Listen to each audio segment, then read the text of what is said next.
Chapter 929. Liuyanling left, and so did Ashima.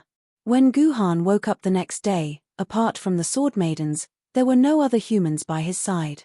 Guhan. No, there was still a human by his side. The little lowly that Guhan saved from hiding in the rubbish bin was still by Guhan's side. She had no intention of going home at all. However, Guhan could no longer stay in Guangguang amusement park. He no longer had any attachment to this place, and it was time for Guhan to leave. On the way back, he could send this little lowly named 2303 back to her parents. Although it was foreseeable that this little lowly would soon lose her innocent lowly smile and turn into a dull walking corpse like most of the humans here without sufficient food and could only rely on the fragrant powder in the air to survive. However, it could not be helped. It was impossible for Guhan to keep the little lowly by his side. Although she would become a walking corpse in Guangguang amusement park, at least her life would be safe. However, if she followed Guhan to Shanghai Pass, when the Wu people came to attack, this little lowly would definitely be the first victim. There was no doubt about it. After packing his luggage, Guhan left his room with the sword maidens. As soon as he stepped out of the door, he bumped into Dr. Roman, whom he had met once before. Guhan narrowed his eyes when he saw Dr. Roman. This was because Dr. Roman had walked out of the room that originally belonged to Chidu Isuzu. Dr. Roman. Hello. Guhan took the initiative to greet Dr. Roman. Hello, Mr. Guhan. Roman glanced at the sword maidens behind Guhan and smiled curiously. Are you leaving, Mr. Guhan? Yes. After all, this is not a place for us sword bearers. It's time for me to leave. Guhan nodded. I'm fine. After all, Mr. Guhan was once the son-in-law of Guangguang amusement park. As long as Mr. Guhan is willing, you can come back anytime. We sincerely welcome you. Dr. Roman took the initiative to shake Guhan's hand. Is Dr. Roman in charge of Shining Amusement Park now? Guhan skillfully pulled his hand out from Dr. Roman's grip and asked curiously. Yeah. Actually, I don't want to do such a troublesome thing. However, the general manager had passed away, and the deputy general manager had returned to the past.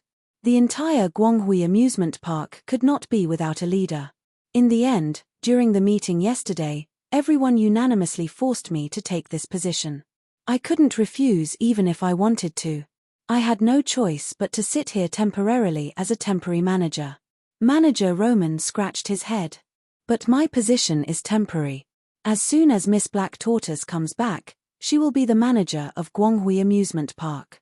I'm just helping her look after it temporarily. There's no need to add a temporary term for yourself.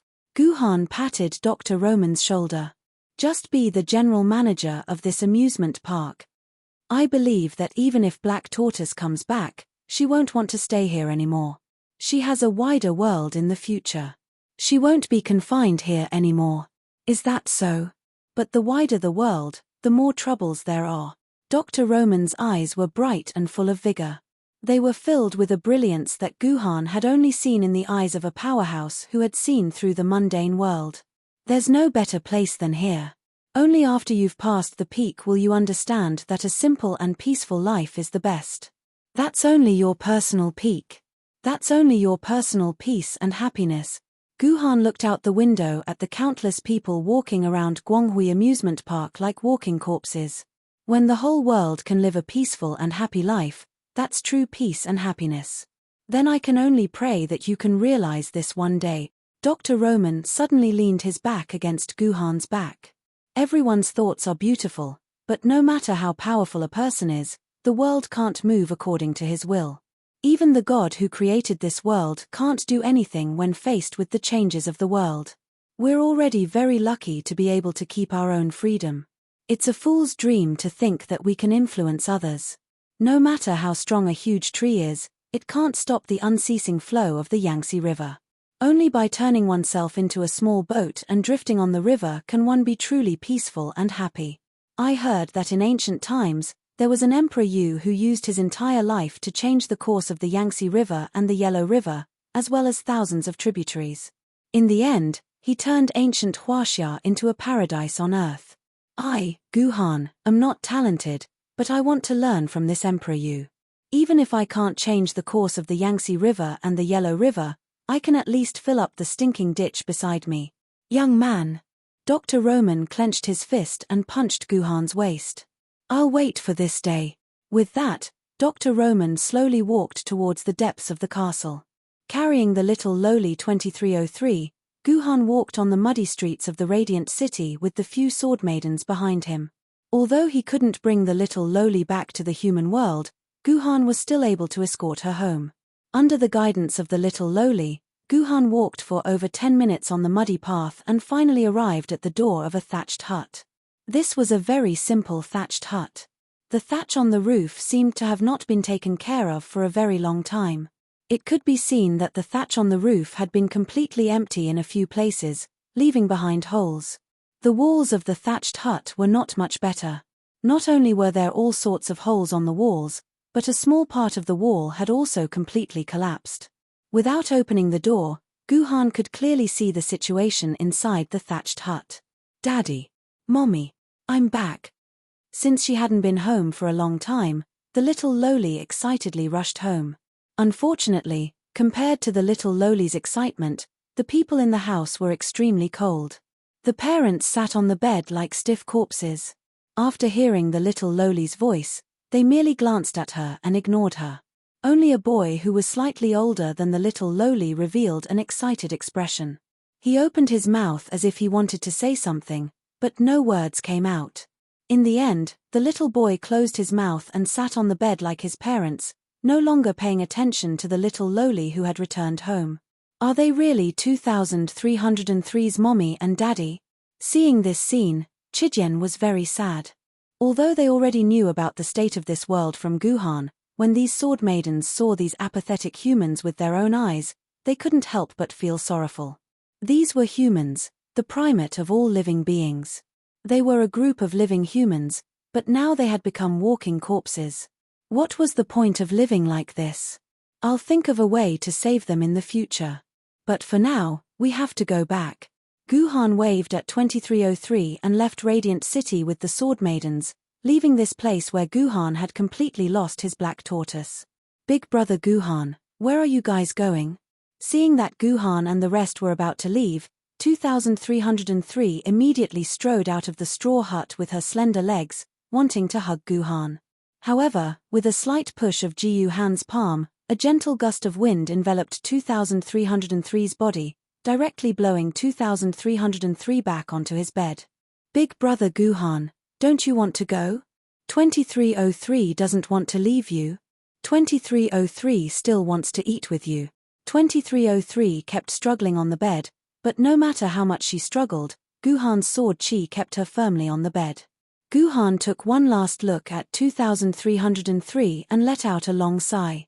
With another wave of sword chi, he prepared to close the door of the straw hut and cut off 2303's thoughts. Little fellow. You've already let this child taste the deliciousness of food, and she's still so young. I'm afraid that after you leave, she won't be willing to absorb the fragrant powder in the air anymore. I'm afraid that the child's only fate is to starve to death. An old voice came from behind Guhan, causing the flesh on Guhan's face to slightly tremble. Actually, Guhan had already noticed an old man walking towards him. However, Guhan thought that this old man was also a walking corpse, so he didn't pay much attention to him. He didn't expect that this old man was actually a normal human who could speak so clearly. Old man, what do you mean by that? Guhan turned around and asked. Let me tell you a story. I originally had 4 grandchildren, but I'm only left with one now. Due to a moment of carelessness, I left a piece of bread on the table, and it was eaten by my 3 grandchildren. In the end, because my 3 poor grandchildren tasted the deliciousness of food, they couldn't eat the fragrant powder in the air anymore. Their parents didn't care about their children's lives at all. By the time I went to see them, the 3 grandchildren had already starved to death. The old man spoke very calmly, but Guhan could hear a deep sorrow in this calmness. At the same time, Guhan completely understood what this old man meant. If it was really as he said, 2303, this little lowly who had tasted the deliciousness of food, would most likely completely starve to death because she refused to use the fragrant powder in the air. After all, Children didn't have the ability to control themselves. They weren't like adults who would disregard everything to survive. Sigh. With a sweep of Guhan's sword chi, the straw hut's door suddenly burst open. This little lowly, flew back like a frisbee and landed firmly in Guhan's arms. Big brother Guhan. Don't leave me behind. In the future, I'll only eat a bowl of porridge for every meal, or half a bowl. 2303 only wants to stay by Big brother Guhan's side. Big brother Guhan, don't leave me behind. 2303 cried until her face was like a flower in front of Guhan. However, she didn't know if it was because she was afraid that crying too loudly would make Guhan hate her and leave her here. Therefore, when 2303 cried, she used her little hands to cover her mouth and let out meowing sounds like a kitten. Come with me. I think you must have a lot of questions to ask me. The old man looked at her with a faint smile and no longer said anything to Guhan. He slowly walked deeper into the city center of Radiant City. Chapter 930. Lord, please take a seat. The old man's house was located in the deepest part of Radiant City. It was also the only brick house in the entire city. It was also the only one that looked decent and had been frequently repaired. Lord, please have a taste. This is the green grass tea unique to Radiant City. I've tasted its taste before. The old man placed a cup of green tea in front of him. Ji-Yu picked up the cup and lightly swirled it in front of his nose. He immediately knew that this cup of green grass tea was truly worthy of its name. It was made entirely from green grass. There was a strong smell of grass and soil in it. This wasn't a taste that ordinary people could accept. However, Guhan didn't hesitate and drank the tea in one gulp. I want it too, I want it too. When Qingpin saw Guhan drinking the tea, he thought that it was some kind of peerless delicacy. He hugged Guhan's arm and shouted. The old man faintly smiled and poured another cup of tea for Qingpin. Qingpin only took a sip and instantly sprayed the tea out of his mouth like a fountain. What a disgusting taste, it's like eating grass. Qingpin grumbled in dissatisfaction. Qingpin, please keep quiet. Otherwise, you'll have to return to my scabbard first. Guhan faintly said to Qingpin. Qingpin stuck out his tongue and obediently entered Guhan's infant pouch. Lord, you're really bold. This old man admires you. The old man expressed his admiration twice and chuckled. I believe that Lord must have a lot of questions. Then, allow this old man to slowly answer Lord. This old man's surname is Nai, first name Fengbo, first name Yuanda. My ancestral home is Fengyang, Anhui Province. I've lived for 60 years in vain. I've made a fool of myself in front of Lord. The old man first introduced himself. However, this seemingly simple self-introduction allowed Ji-Yu to hear a lot of hidden meanings in the words. First of all, this old man actually had words. 1 surname, 2 given names, and 3 characters were the naming characteristics of Huaxia in the Middle Ages. However, in the modern age, characters gradually disappeared, and Huaxia people only had their given names and surnames. This was something that many Chinese didn't know before the apocalypse. After the apocalypse, words completely disappeared from Chinese customs. Only people like Guhan, who had a deep understanding of history and culture, knew the meaning of words. Also, if you caught 1,000 people in Yangjing City and asked them what it meant to live a 60-year cycle, I'm afraid that not a single one of these 1,000 people would be able to answer the true meaning of 60-year cycle. The so-called Jiazi referred to a reincarnation cycle in the ancient Chinese calendar. Starting from the year of Jiazi, the following years were divided into the year of Ichou, year of Bingyin, year of Dingmao, year of Wuchen, year of Jisi, year of Gungwu, year of Jiawu, year of Wushu, year of Xinhai, year of Guihai.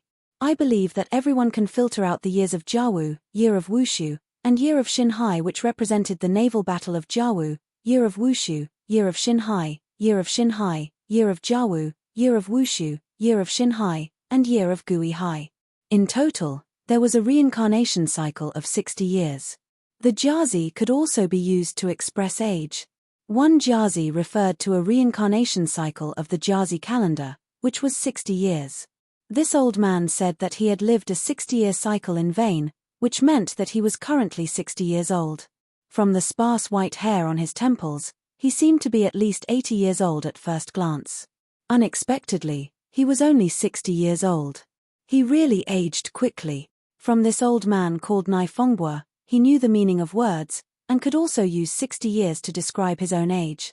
This meant that this old man had a very clear understanding of the history and culture before the apocalypse. This was something that humans living in large cities had almost forgotten. However, in a world that was isolated from the rest of the world and where most humans were walking corpses, there was only one explanation for this old man's clear knowledge of so much history and culture. The humans here had come to this dimensional rift before the cultural destruction because only humans from before the cultural destruction could preserve so much historical and cultural knowledge in this barren world. At the thought of this, Guhan felt some anticipation. If these humans had really come here before the cultural destruction, they might be able to preserve a lot of historical and cultural information.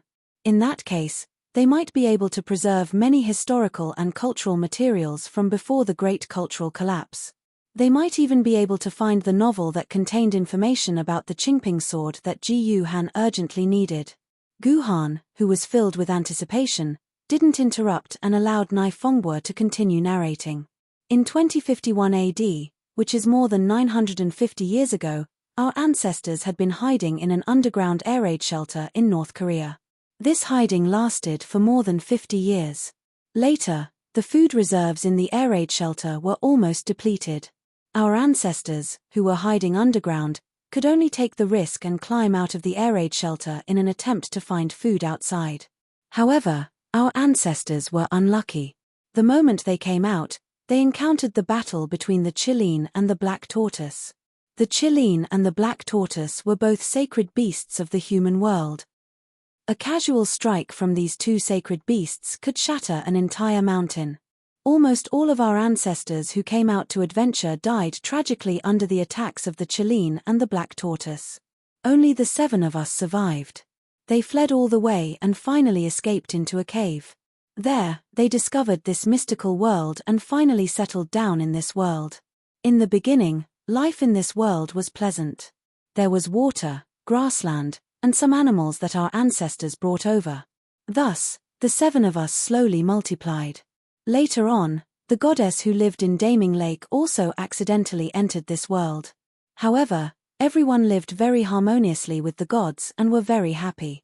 Just like that, after more than 100 years, under the efforts of the 7 ancestors, they formed a tribe of over 1,000 people. Just when the ancestors thought that they could live peacefully here, an accident happened. Hearing Nifongwa's words, Guhan couldn't help but have an urge to ridicule. From 7 to 1,000 in 150 years, this was equivalent to the population doubling every 15 years. Perhaps the lives of the survivors here were really dull. Apart from ****, there wasn't any entertainment. That was why they were able to satisfy such a high intensity of population growth. Of course, there was something even more interesting. Even if the 7 ancestors were a combination of 3 men and 4 women or 4 women and 3 men without any blood relations, when they started multiplying, no matter how meticulous the calculations were, it was inevitable that there would be siblings or cousins. Thus, it seemed that the entire Radiant City was the product of close relatives. Of course, in such a critical moment, the reproduction of humans became the most important thing.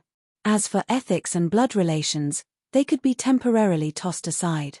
After all, according to the legends of humans, all humans relied on Nuer and Fushi to reproduce, and all humans were also the product of inbreeding. Although he wanted to ridicule in his heart, Guhan chose to keep his mouth shut and listen to Nifongwa's narration. Our ancestors will always remember that day. 2 demons suddenly tore through the sky of this world and crashed into the Norland prairie. The dust they raised covered the entire world, and the sky was covered in haze for an entire month. After a month, when everything calmed down, the 2 fireballs completely disappeared, leaving only 2 huge pits in the Norland prairie. But from that day onwards, this world underwent a monstrous change. The land that was originally able to grow fertile rice gradually began to change, and the land began to become worthless. Apart from weeds, no other crop seeds could grow in it. After a few days, when the seeds were dug out, they discovered that they had turned into hard stones. At first, only the land near the two pits underwent this change. But gradually, like a contagious disease, with the pits as the center, the rest of the land gradually became unfarmable. Our ancestors began to fear and prayed to the gods day and night, hoping to heal the scars of the land. But it was to no avail. When more than half of the land in this world could not be farmed, another 3 gods invaded this world. These 3 gods launched an unparalleled battle, and in the end, one of them was sealed under the earth, while the other 2 were seriously injured. They were rescued by us humans and arranged for them to recuperate in the tribe. After the injuries of the gods were healed, our ancestors offered their most precious possessions and knelt in front of the gods, hoping that the gods could save the damaged land and make it suitable for humans to farm again. The gods accepted our request, and the 2 gods went to investigate the 2 huge pits. They told us that there were 2 most terrifying demons hidden in the deep pits, and that these 2 demons could completely destroy the entire world with just a puff of air. Fortunately, these 2 demons had sealed each other, and even after tens of thousands of years, they wouldn't be able to break out of the seal, so we didn't have to worry about these demons hurting us for the time being. However, these 2 demons were simply too powerful. Just a bit of their aura was enough to pollute the entire land, and gradually, all of the land would become unfarmable. As such, the gods advised us to escape from this space. There were already very safe cities built by our compatriots outside, and as long as we could enter those cities, we would be able to live a stable and peaceful life. Unfortunately, our ancestors were so frightened by the outside world that they didn't dare to leave this safe place, and still chose to live here. At the same time, the gods began to summon this huge radiant amusement park in the place where the other god was suppressed, and told us that this amusement park could use the power of the gods to create fragrant powder in the air, and then taught us a set of chi channeling method. As long as we keep practicing this set of chi channeling method, we can transform the fragrant powder in the air into the energy needed by our bodies, and we can continue to survive even without relying on food. But there is a price to pay. The price is that humans who have been using the fragrant powder for a long time will lose their emotions and humanity, and can only rely on the last animal instinct to survive. With Nai Fenghuo's explanation, the history of this world gradually unfolded in front of Guhan. Chapter 931. Guhan noticed that in Nai Fenghuo's narration, there were a total of 6 gods. Among them, the first god to appear was the god in the bright moon lake. She appeared in the same era as the 7 ancestors of the Radiant City. Guhan knew that this god should be referring to the ship girl, Su Ritian. She was left in this world about 50 years after the apocalypse, which happened to be the period when Kanzu was active, which corresponded to the time of the 7 ancestors. Plus, she lived in the bright moon lake, so this god must be the ship girl, Su Ritian.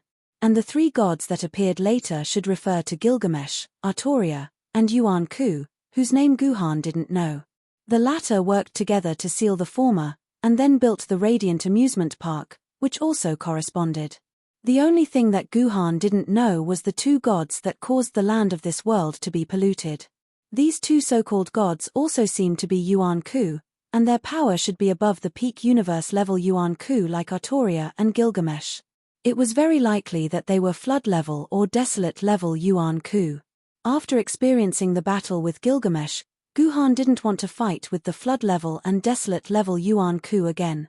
At that time, there wouldn't be a second Kanzu to save him. Since Artoria told them that the seal between the 2 could still last for a long time, Guhan could also temporarily relax.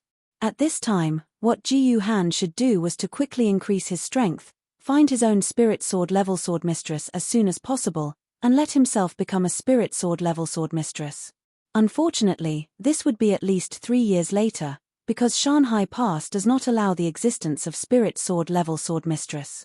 In the following narration of the old man, Guhan's understanding of the Radiant City deepened. According to the old man, in the 10th year of the Radiant Amusement Park's construction, all the land was completely polluted. However, the land in Radiant's Amusement Park was not polluted. Radiant's Amusement Park used a power called the Red Maple Kingdom to protect the land. Therefore, there was a plot of land in the amusement park that could grow normal crops. However, the crops produced by this plot of land were only enough to feed Yuan Ku in the amusement park. There was no way it could supply all the humans. Later, as the days passed, a large number of people became stupid because they had been eating the fragrant powder in the air for a long time. Their lifespan also began to shorten rapidly, and if they maintained a state of stupidity for more than 10 years, their entire brain would completely die, and they would become a true vegetable. Therefore, Guanghui Amusement Park opened its amusement facilities to the humans. After a single ride on the amusement facilities, the humans could regain a little bit of their basic sanity and avoid the danger of brain necrosis. Therefore, the humans here had to go to Guanghui Amusement Park once every 10 years. Otherwise, they would die without a doubt. However, it was unknown whether one should be happy or sad. As long as one practiced this method of qi circulation for a long time and inhaled the fragrant powder in the air, even a newborn baby would learn this method of qi circulation in the womb and be able to rely on the fragrant powder in the air to survive. After giving birth, the mother would also be able to regain her sanity in a short period of time and take care of her child for a few months before returning to the state of a walking corpse. This also ensured that the humans in the Radiant City could continue on, growing from a little over 1,000 people when Guanghui Amusement Park was first established to the current population of 300,000. However, this was undoubtedly a sad thing for the humans in the Radiant City, because they only lived for the sake of living. Apart from that, they couldn't enjoy any happiness or happiness. To them, living like this was no different from dying. When all the humans were about to lose their sanity, the elders of the human tribes felt that they couldn't all become walking corpses. At the very least, there must be a line of people who understood. He was responsible for organizing and recording the history of the entire Radiant City. If it was possible in the future, he wanted to find a way to save all the humans. Therefore, after praying to the gods of Guanghui Amusement Park agreed to provide enough food for one person, ensuring that the Radiant City was a human civilization that could continue on. This was also the reason why Nai Fengbue could maintain his sanity. He was the inheritor of the entire Radiant City, the only human living on normal food. Nai Fengbue's line of inheritance had been passed down for over 700 years. However, his inheritance didn't rely on his bloodline. Nai Fengbue felt that he was reaching the age where he needed to find a new inheritor. Therefore, he would search among the newborn babies in the Radiant City. Once he found an intelligent baby, he would take him in as his disciple and continue on as an inheritor. Because Guanghui Amusement Park only provided food for one person, it was impossible for there to be two inheritors in their prime at the same time. Nai Fengbue could only find a newborn baby when he was old and weak, and his appetite declined. Then, he would teach him for a dozen years. Because the appetite of the old man and the baby was small, the two of them could barely survive on food for one person. I originally went to look for a new inheritor, but I didn't expect to meet you, Lord. Moreover, I just happened to meet this intelligent little girl, 2303. If Lord doesn't mind, I can take this little girl in as my disciple and let her shoulder the mission of my Radiant City's inheritor, Nai Fengbue said as he rubbed 2303's head. That's for the best.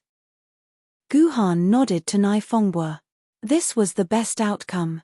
Not only could he let this little girl survive, but he could also guarantee her intelligence and humanity. This made Guhan feel as if there was a glimmer of hope at the end of the tunnel. Lord, I've pretty much told you everything. Then, may I ask you a few questions? Nai Fengbue said with a trembling voice. Of course, I'm more than happy to, Guhan replied. First, I want to confirm something with Lord. You came from the outside world, right? Nai Fengbue's murky eyes revealed a hopeful expression. Evidently, he really hoped that Guhan could give him a definite answer. Yes. We really came from the outside world. Guhan nodded. He knew what Nai Fengbue wanted to ask him, so he very straightforwardly explained the situation of the outside world to him. For example, the so-called gods were not gods, but Yuan Ku who destroyed the world. The humans and Yuan Ku had waged a 1,000-year war, which ultimately formed 8 headquarter cities. The war between humans and Yuan Ku was still ongoing. The humans could only ensure the safety of the headquarter cities. The other regions were still under Yuan Ku's control, and so on. Guhan's words were concise and comprehensive. Very quickly, he told Nai Fongbua about the general situation of the world. However, what made Guhan feel a little strange was that Nai Fongbua didn't reveal a joyful expression after listening to Guhan's narration. On the contrary, he became abnormally silent. This was a very illogical matter. Since Guhan told Nai Fongbua that there was an absolutely safe human city outside, then Nai Fongbua should obviously beg Guhan to think of a way to bring the 300,000 people from the Radiant City to the headquarter cities. Although the journey to the headquarter cities was a little dangerous, and there was a possibility of losing more than 2/3 of the population along the way. But compared to staying in this world as a walking corpse, it was worth a gamble to risk a 1/3 chance of becoming a real human. If Guhan was Nai Fongbua, Guhan would definitely be impatient to beg him to bring the humans from the Radiant City out. He would be able to eat the food that a normal person could eat, and live as a normal person once again. However, the strange thing was that not only did Nai Fongbua not beg Guhan, but he also maintained a long silence, as if he was thinking about something. When Nai Fongbua woke up from his thoughts, he didn't mention the outside world at all, as if the outside world had no attraction to him. This Nai Fongbua is probably hiding something important from me, Guhan saw through Nai Fongbua's thoughts with a glance. However, since Nai Fongbua didn't want to bring the humans out, Guhan was also happy to let it be. Because once the humans here were brought away, the Radiant Amusement Park would definitely be exposed to the eyes of humans. According to the irreconcilable relationship between humans and Yuan Ku, the Yuan Ku here would most likely die in the hands of human sword-bearers. Guhan would personally take care of other Yuan Ku, but this was the home of the Black Tortoise, the place where the Black Tortoise was born and raised, and the amusement park that Artoria had painstakingly built. In addition, the Yuan Ku here had never offended humans, and his hands had not been stained with human blood for hundreds of years. Therefore, Guhan didn't want to see this place destroyed. Apart from this thought, Guhan actually had another thought hidden in his heart. It was just that this thought sounded like a fantasy, so Guhan had never told anyone about it. He just hid it deep in his heart. When Guhan felt that he had enough strength, he would realize his grand plan.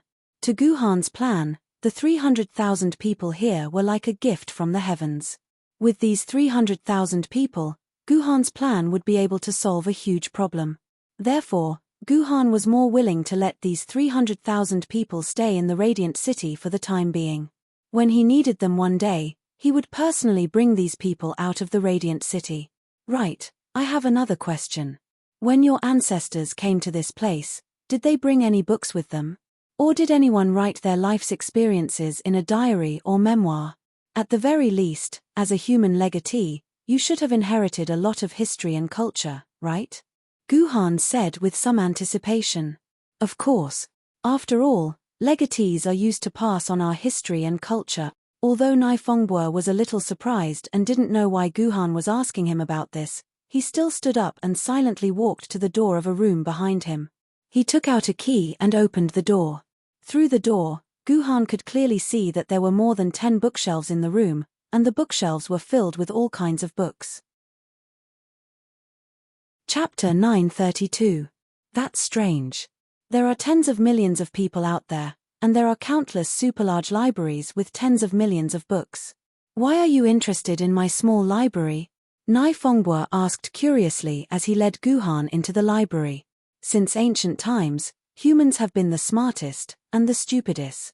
Guhan's answer made Nai Fongbua a little confused.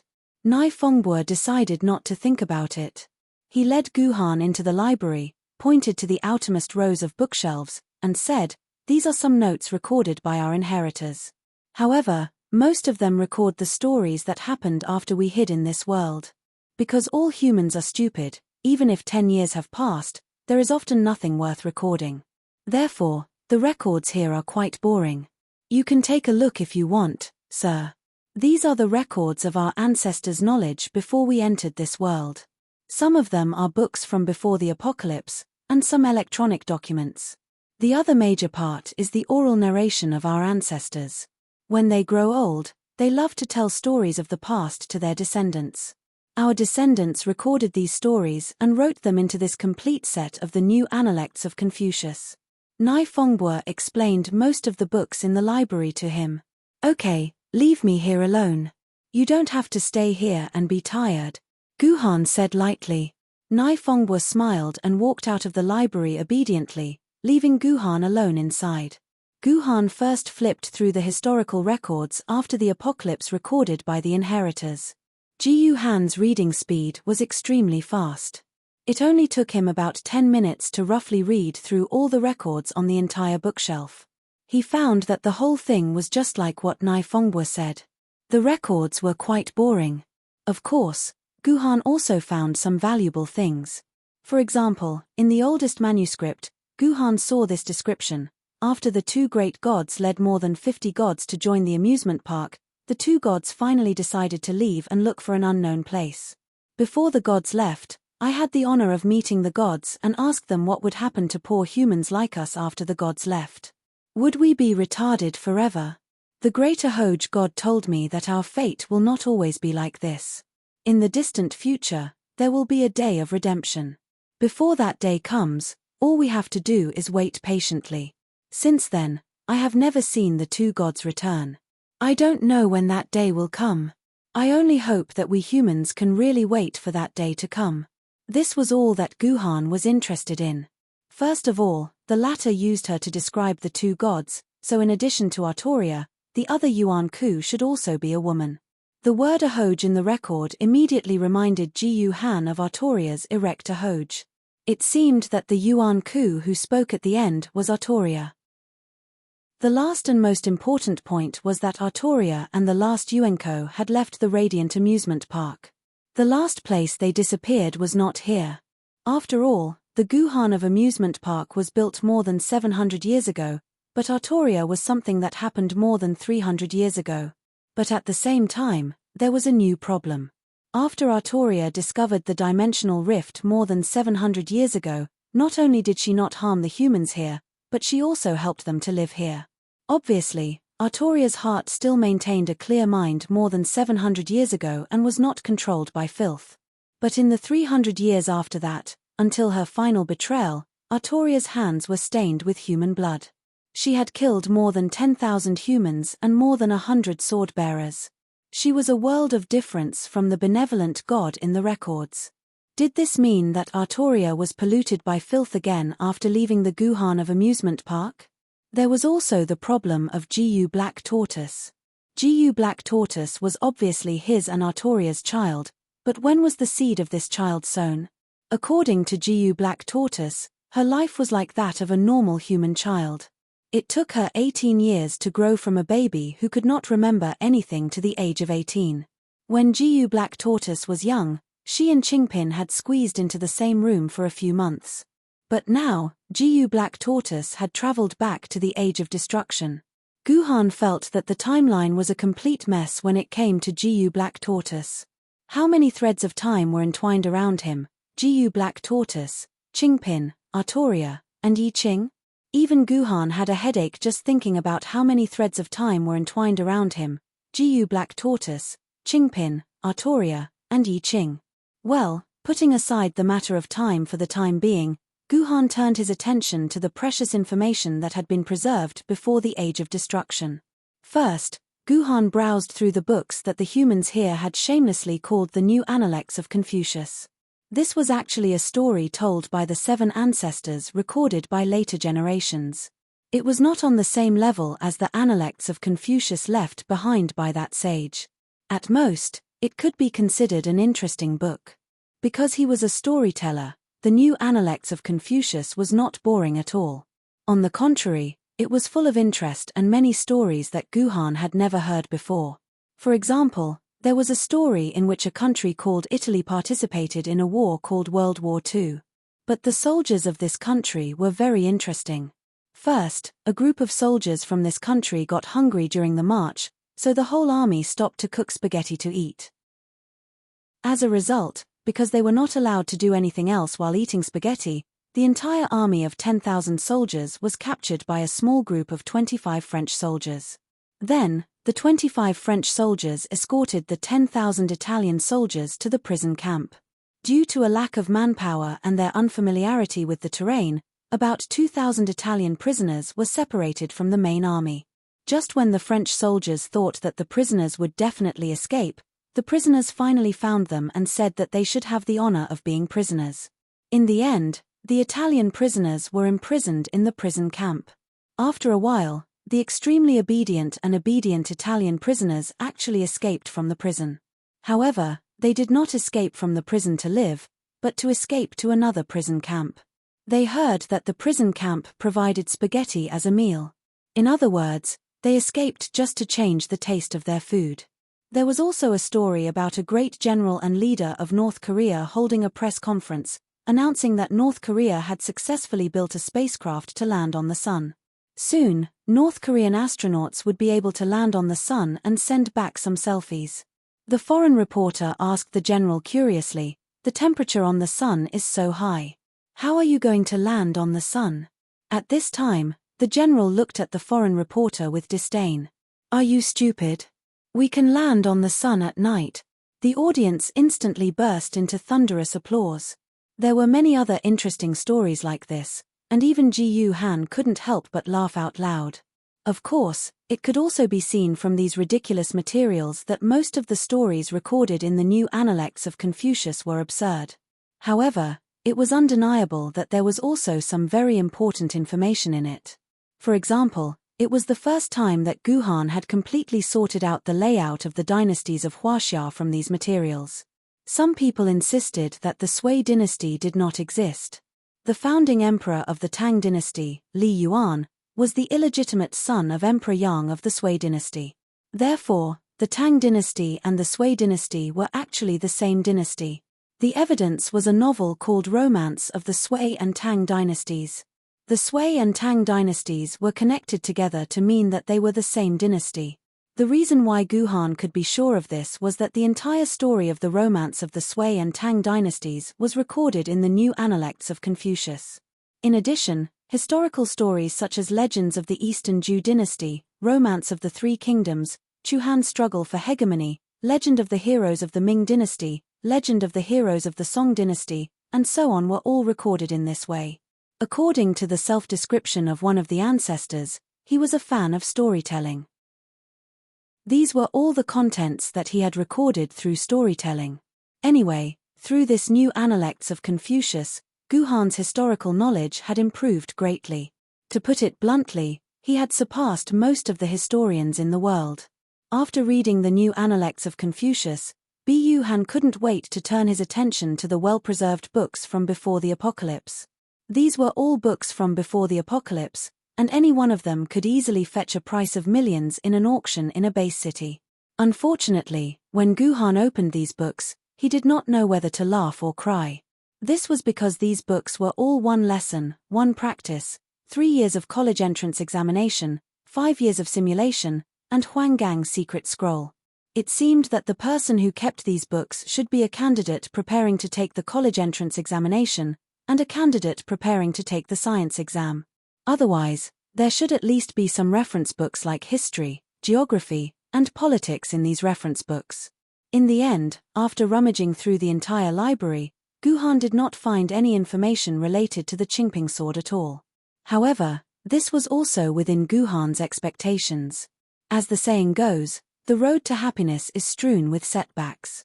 Sooner or later, one would know the truth about the Qingping sword. However, in fact, there was still a piece of information in the library that had not been looked up yet. It was a small black chip the size of a fingernail on the last bookshelf. Guhan recognized this chip. It was said that this was a TF card hidden in a mobile phone. It could record a lot of electronic records, and he might be able to find some useful knowledge. Unfortunately, Guhan did not have a machine that could read this TF card.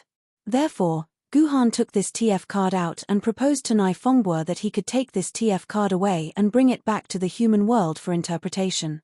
It was obvious that Nai Fengbo was very hesitant about Guhan's request. He did not want Guhan to take such a precious thing away. However, he did not dare to directly reject Guhan. After all, Guhan was a powerhouse with strength comparable to a god. If he disobeyed him, he was afraid that only death would await him. "These things are for you." Guhan saw Nai Fengbo's hesitation. Then, Guhan took out all the dry food that could be stored for a long time from his dimensional pocket and placed it in front of Nifengbua. This is enough food for you to eat for a lifetime. I will use it to rent this TF card. I promise that I will return here within 10 years and then return this TF card to you, Guhan said solemnly. Okay then. Nifengbua swallowed his saliva and finally nodded in agreement. I didn't expect sect leader Tongqian's Qingping sword to actually be in the hands of this lord. Could it be that the time for our radiant city to be freed from this damned fate has finally arrived? Nifengbua stared at Guhan's departing figure. Hey, little girl, from today onwards, the two of us will depend on each other. Nifengbua touched the little head of 2303, who was constantly waving her hands in an attempt to make Guhan stay. Right, the name 2303 is no longer suitable for you. Let this old man give you a new name according to the rules passed down by our ancestors. You live in the eastern part of the city. The eastern part of the city is filled with the descendants of the Yi clan, one of the 7 ancestors. Since you are so close to this Lord Guhan, and he has the Qingping sword in his hands, then from today onwards, you will treat Yi Qingping well. Fengbua shakes Qingping. Ha ha ha ha. Good name, good name. Nifengbua laughed happily and raised Yi Qingping high. This little lowly finally had her own real name. Chapter 933. My brother military governor, Miss Ashima has been back for a day. Why are you only back now? I thought you were captured by the Wu people, and they were going to mobilize the entire Taiyin Star garrison to rescue you. Yao Guang said as he put his arm around Guhan's shoulder. As for what he said about mobilizing the entire Taiyin Star garrison to save Guhan, it was basically bullsh*t. Even when Ashima's fate was unknown, Yao Guang dared to mobilize the entire Taiyin Star garrison, let alone for Guhan. Come. Tell me, where did you find Miss Ashima? How did you save her?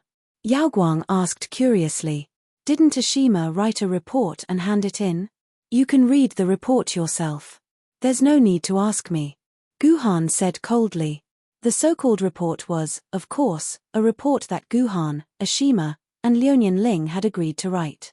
The content was the same.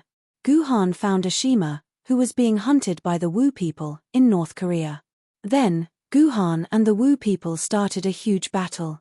However, they did not expect to attract the Wu people's great shaman, Xingtian. Guhan could not defeat Xingtian, so he could only escape with Ashima and ask Liuyan Ling for help. Liuyan Ling rushed over at the critical moment and fought off Xingtian. She protected Ashima and left first. Guhan continued to search the North Korean area and only returned a day later when he couldn't find any other survivors. It was a seemingly flawless report. It was a very complete fabrication. You can fool others with a report like this, but you can't fool me, Yao Guang. Yao Guang suddenly became serious. It's fine if you don't want to tell me the truth. You just need to tell me if the truth is a threat to the safety of Shanhaiguan. Whether you believe it or not, this is the truth. Of course, Guhan would not be fooled by Yao Guang's shoddy lies. He insisted that the report was the truth. Since it had Liuyan Ling's signature, Yao Guang could only admit the report with a bitter smile even if he did not believe it. He then patted Guhan's shoulder. All right, I give up. Your rewards have been issued. Go and collect them. The so-called rewards were the quest to find Ashima that Yao Guang had issued. As long as he successfully found Ashima, Guhan would receive 10 million renminbi, 1 million hero coins, and 500,000 merit points as a reward. 10 million renminbi was just a change in the numbers in Guhan's account. What Guhan really cared about was the 1 million hero coins and 500,000 merit points. In the base city's sword-bearer shop, a full set of sword scar imprints cost about 500,000 hero coins. The hero shop in Shanhaiguan was actually cheaper than the hero shop in the base city. It only cost 450,000 to buy a full set of sword scar imprints. A full set of sword scar imprints was required to raise a famed sword maiden to grade 1. It was obviously impossible for Guhan to raise Chijian or Juzi to grade 1.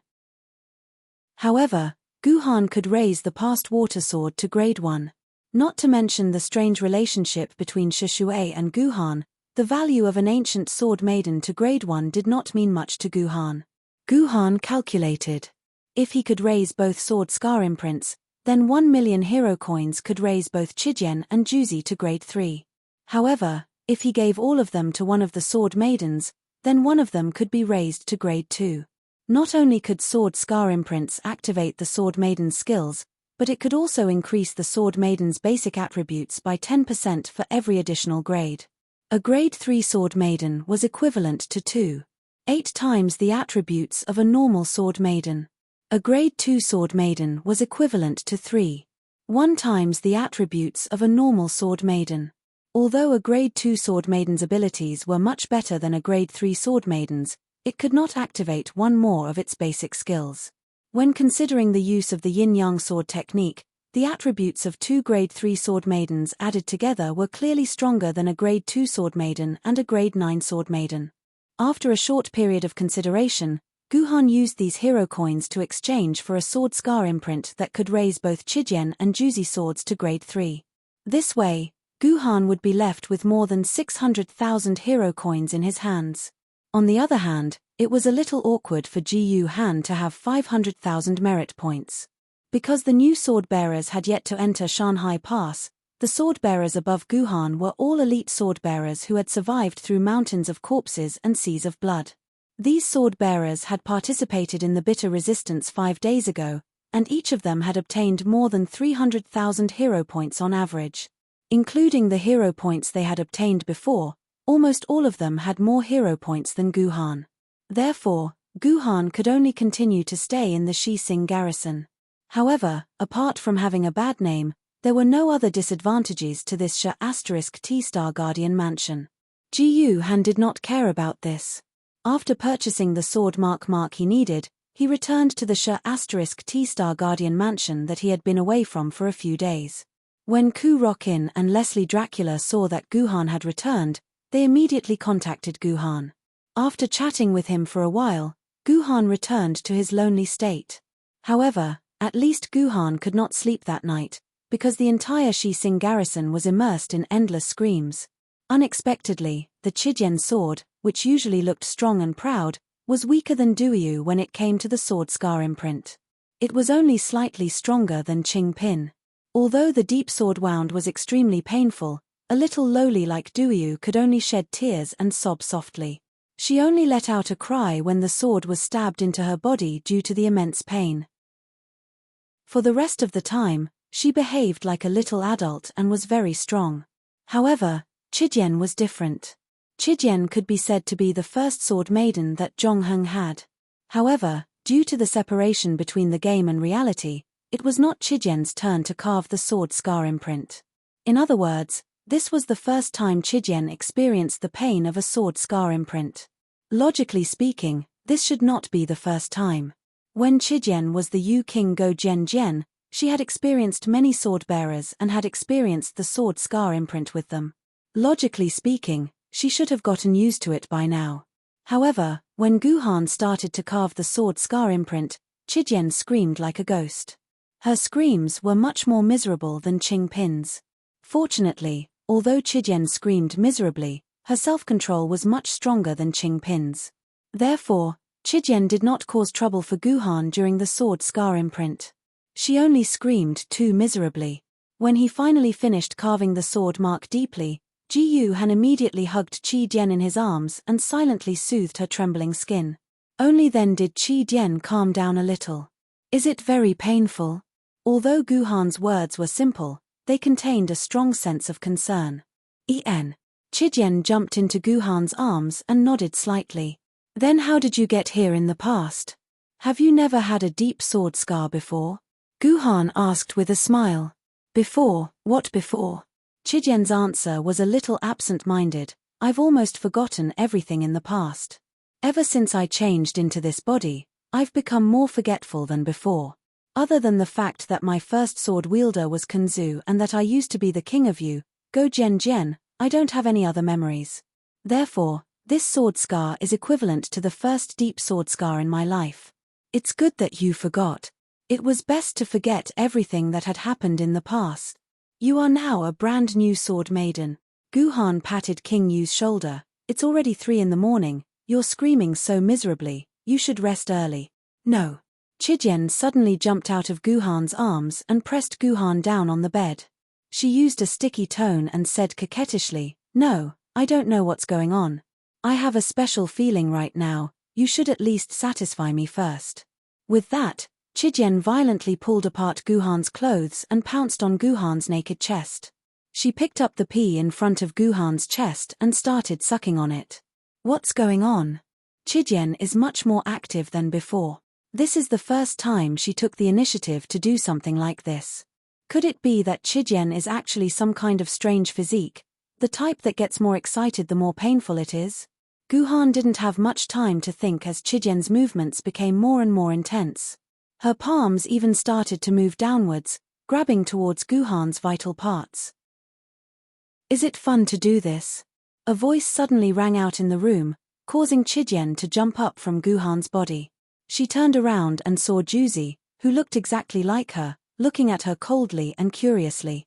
"Juzi, why are you here?" Chijian asked anxiously. "Master said that he wanted to have a deep sword scar with me, so I've been waiting here. Is there a problem?" Juzi asked word by word, leaving Chijian speechless. It was indeed Guhan who pulled the two of them in, saying that they would complete the mission in one night. However, Juzi was too quiet. At the same time, the pain from the deep sword scar made Chijian neglect many things. As a result, she forgot about Juzi and prepared to have a live erotic session with Guhan in front of Juzi. "Juzi, come here, it's your turn to make a deep sword scar." Guhan resolved the awkwardness in time. He pulled Juzi to his bed and began the process of making a deep sword scar on Juzi. Chijian stood at the side thoughtfully and supervised the whole process of Juzi's deep sword scar. It was surprised that the deep sword scar looked like this from a bystander's point of view. On the other hand, Juzi was extremely ashamed. This was because Juzi didn't utter a single word throughout the entire process. She didn't even let out a single tear or groan, let alone scream.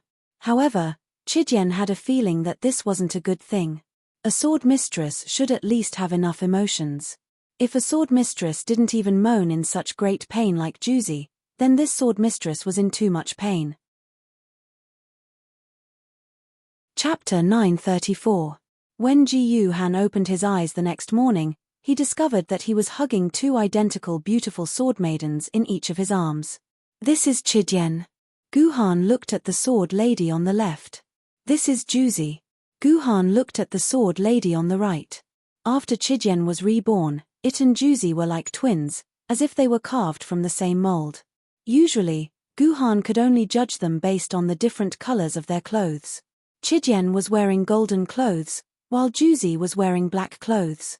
But now, because these two sword ladies had been making deep sword scars for the whole night, their clothes were already scattered on the ground.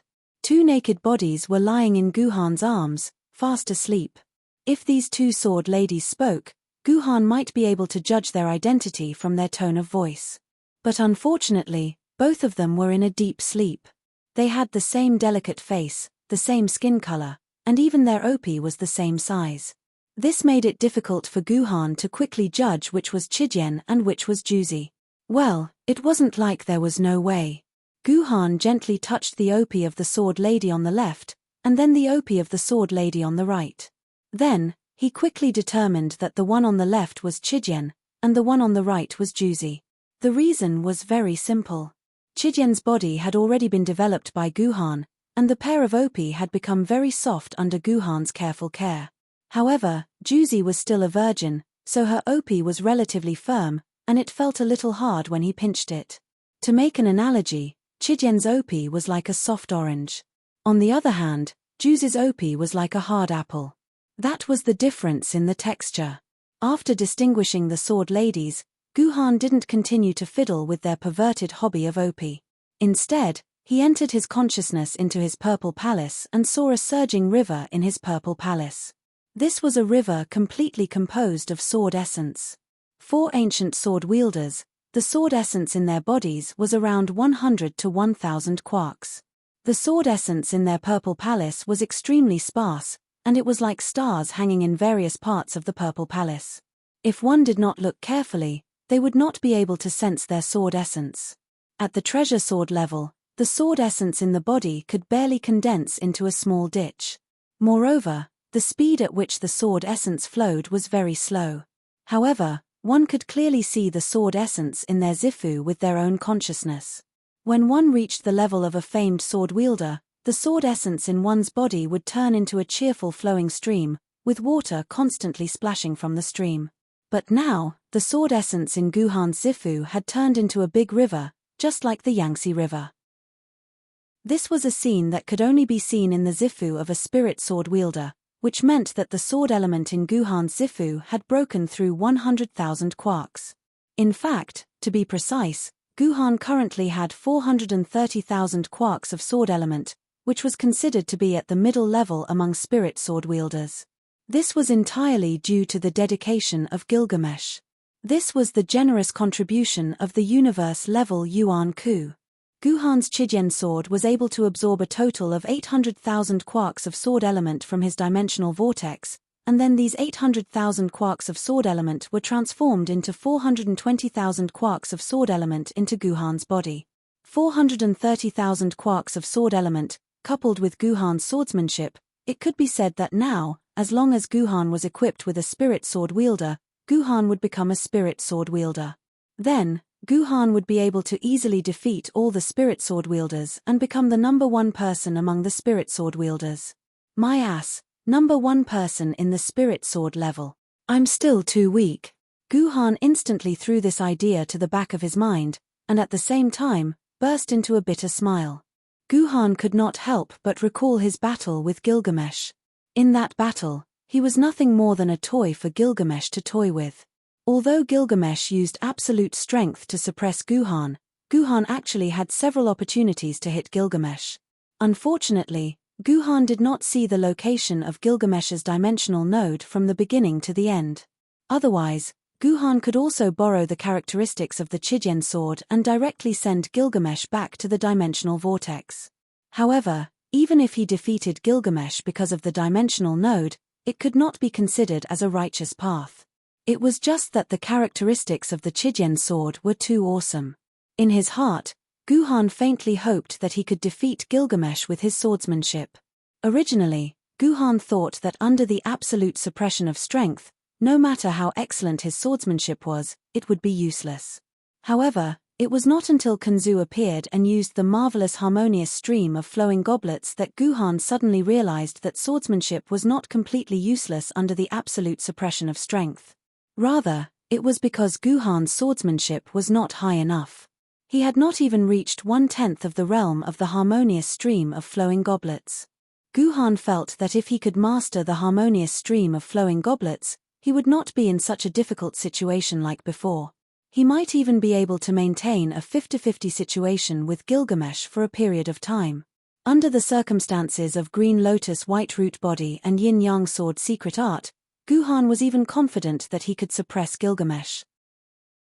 As long as Guhan could suppress Gilgamesh, Guhan could find a way to find the dimensional node that Gilgamesh had hidden, and then send Gilgamesh home with one sword strike. This way, he would not need Kanzu to save him, and Jiyu Xuanwu would not be pushed back by Kanzu. Have I been too complacent during this period of time? Guhan carefully crawled up from his bed and turned to stare at the two soundly asleep sword ladies. He could not help but reflect in his heart, did I think that my swordsmanship was already strong enough? Did I think that my swordsmanship was invincible in the world? Ever since I became a sword wielder, I seem to have become arrogant. I have been immersed in improving the essence of the sword or other external things, but I have neglected the swordsmanship that was the foundation of my life. The number of times I have practiced has not even reached 1/3 of the time before I became a sword wielder.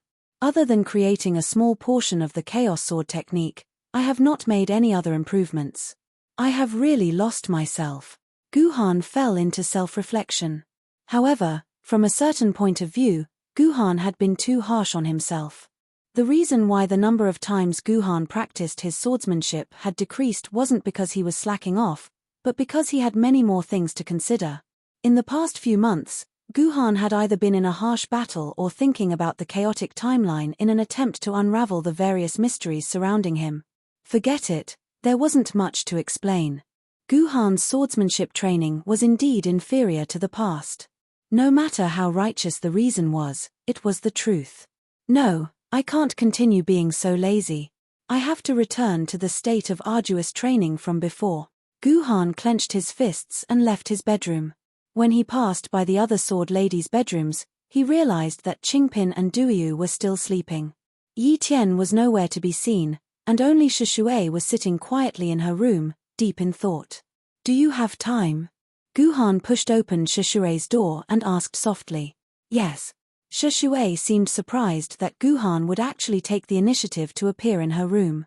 This was the first time Guhan had stayed with her in her room since she moved into the Guardian's mansion. I want to practice my swordsmanship. Can you help me?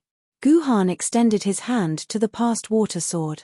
So you want to practice your swordsmanship with me? Shishui smiled bitterly in her heart. It seemed that she had thought too much. To the entire team, she was still an extremely awkward existence. Sure. Shishui replied calmly. She took the initiative to return the sword to Guhan's hand and changed back to its sword form. Guhan held the past water sword and came to the open space outside the Guardian's mansion.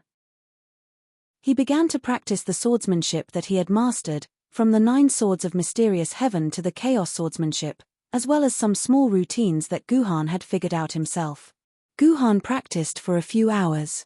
However, when Guhan finished practicing, he did not look happy. This was because Guhan realized that after practicing for a few hours, he realized that he had not improved at all. He was only repeating these movements mechanically. No, I can't continue practicing like this. It won't have any effect. Guhan stopped what he was doing when he thought of this. He took a deep breath to calm himself down and once again carefully thought about the problem of his swordsmanship. It seems that I was a little extreme just now. The reason why my swordsmanship cannot improve is not because I have neglected to practice, but because the 9 swords of mysterious heaven can only reach the limit of swordsmanship. Only a new and stronger swordsmanship can allow my swordsmanship to continue improving. Guhan changed his train of thought and immediately felt his vision brighten. At the same time, the harmonious stream of flowing goblets that Kunzu had used before flashed through Guhan's mind. Then, Guhan began to imitate Kunzu's sword. This imitation lasted for a full 7 to 8 hours. It was only when the entire world entered deep into the night that Guhan abruptly broke out of this state. A woo. Guhan suddenly let out a long howl that could shake the entire world. Then, his entire body suddenly turned into a stream of light and began to brandish his sword. Sword of the abyss. Sword of slaughter. Sword of the heavens. Sword of tranquility. Chaos splitting heavens. Guhan practiced from the 9 swords of mysterious heaven all the way to the chaos swordsmanship that he created. Originally, Guhan's chaos swordsmanship only had one ultimate move, chaos splitting heavens. Logically speaking, after using this move, Guhan's matter should end. However, Guhan's body was still brandishing his sword. Moreover, his swordsmanship gradually became like the starry sky. Although Guhan was clearly only the size of a person, his sword's momentum seemed to cover the entire starry sky. No matter where he was, he could be attacked by Guhan at any time.